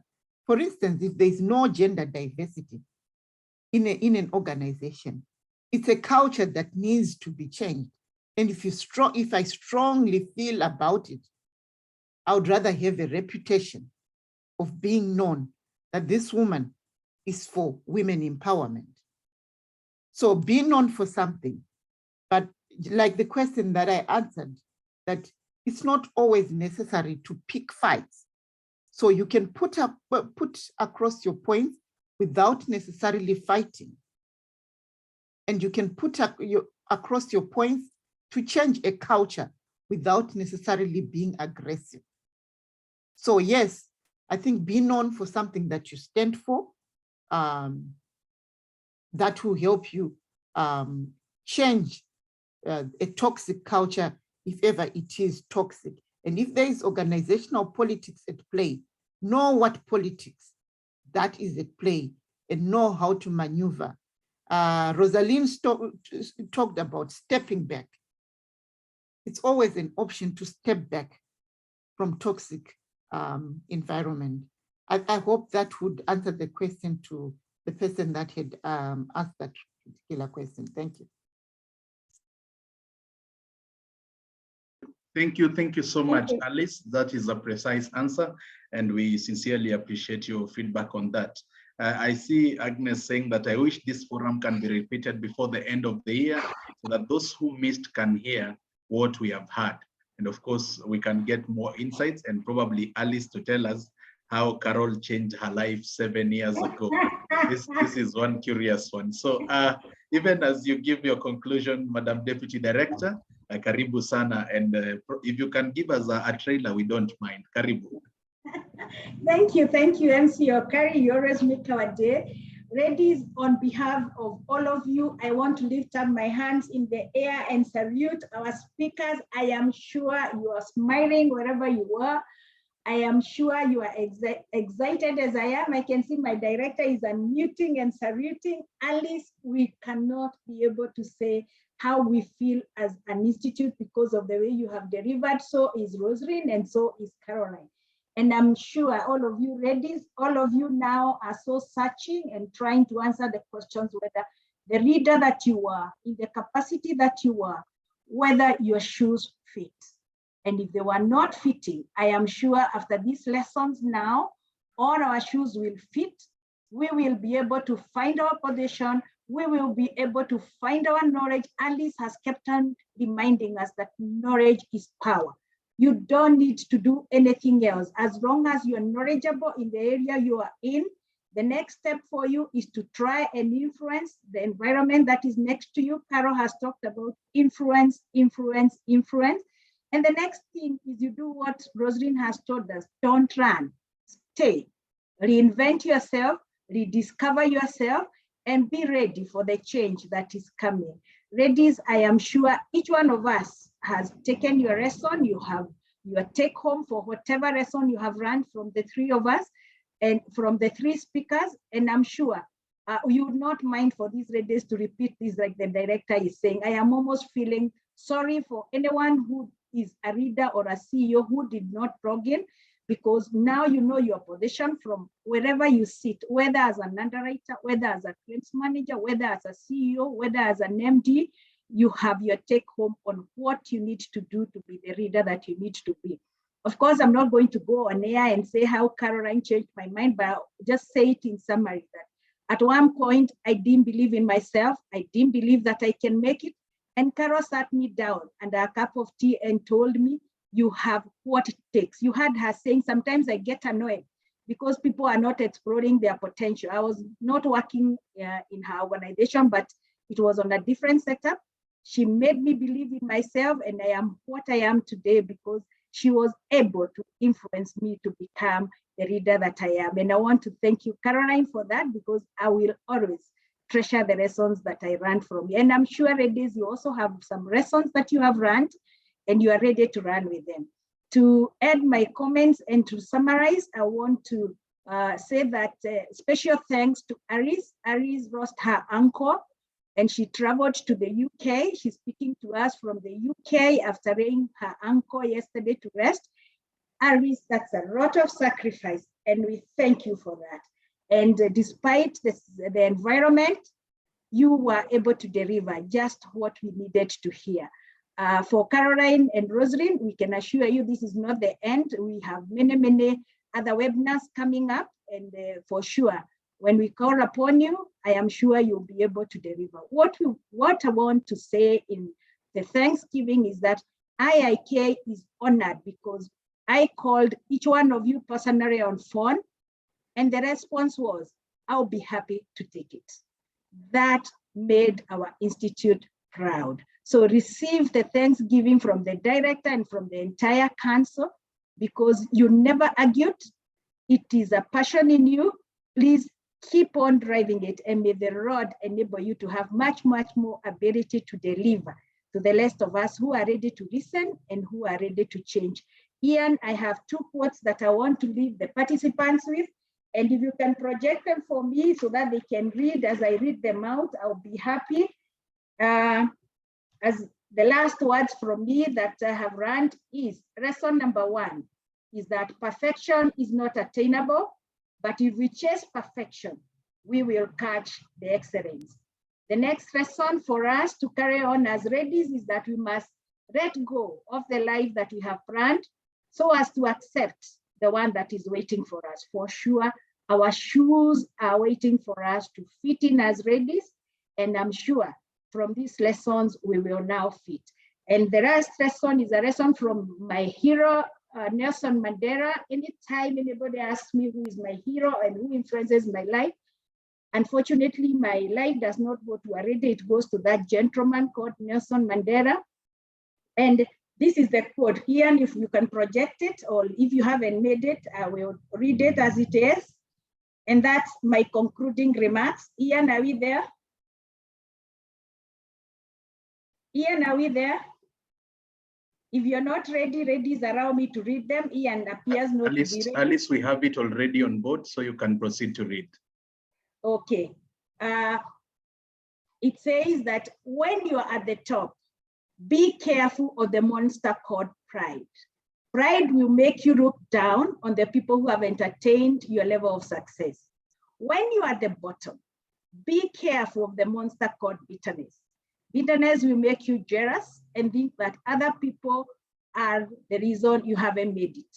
When you're on the way to the top, be careful of the monster called greed. Greed will make you impatient and will make you steal or seek shortcuts. When you're on the way down, be careful of the monster called despair. Despair will make you think it's all over, yet there is still hope. I hope none of us is on the way down. We are all on the way top. And thank you, ladies and gentlemen. Thank you for your time. Thank you for joining us as IIK. May the Lord bless you all. Thank you. Over to you, MC Okari. Thank you so much, Alice. It's been an honor. I like the way you are able to give closing remarks and conclusions. They're always spot on. They make me feel like you could have made the best lecturer I would have met, and that would have meant my first class becomes even a bigger first class. So thank you so much for always giving us wonderful and powerful conclusions, Madam Deputy Director. Of course, as per the program, you are also to lead us in the final prayer. So from my end is appreciation for all the delegates. Thank you for being on board. Thank you for being part of this. And of course, look out for the next session. We should be able to have a wonderful session in the next month, and we will be able to learn and interact more. To all the speakers, thank you so much. Over to you, Madam Deputy Director, for the final prayer. Thank you, Okari. I'm sorry about that. May we pray. Heavenly Father, we want to thank you for that wonderful opportunity that we have had this morning. We want to thank you for our presenters, Alice, Rosalind, and Caroline. Thank you for inspiring them. Thank you, Lord, for giving them good health that they have delivered that just which we required to hear. Lord, they have spoken to us, and it is on our part now to deliver, to implement, and to be able to have influence to the people around us and to the people that we work with, to be able to put into practice all the lessons and to be able to reinvent ourselves to become better leaders. We thank you that as an industry, Lord, you have allowed us to be leaders as ladies, Heavenly Father. And from here, we will move knowing that our CEO is in heaven, and we will depend on you, and we will work with you, and we promise, Heavenly Father, to go where you direct us to go. We thank you and we honor you this afternoon. And it is lunchtime. Whatever recruit that we are going to partake, may you bless it. May you remember those who do not have. And may you bless us all as an institute as we move from one level to the other. In the mighty name of Jesus, we pray. Amen. And my last one is to remind you that we have saturated the program for the year. We have another program coming through in the month of April. And of course, it's coming from the regulator's desk. So let us be ready that the leadership we have run here, we will be able to make use of it as the commissioner guides us on the figures and the progress on what we have done in the first quarter. Thank you, everyone, and may the Lord bless you. Thank you so much, Madam Deputy Director. Of course, the feedback form is here. Please give your feedback for us to be able to get your valuable insights. I have seen people still on the chat. The participation has been overwhelming. I see people saying, give us a physical one next time in Naivasha. Why not? Bring it on. Such a wonderful Thank you very much. And as you travel back to Zimbabwe, take our gratitude as the Insurance Institute of Kenya. Thank you, Alice. Thank you, everybody. Thank you. God bless you. Goodbye.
Where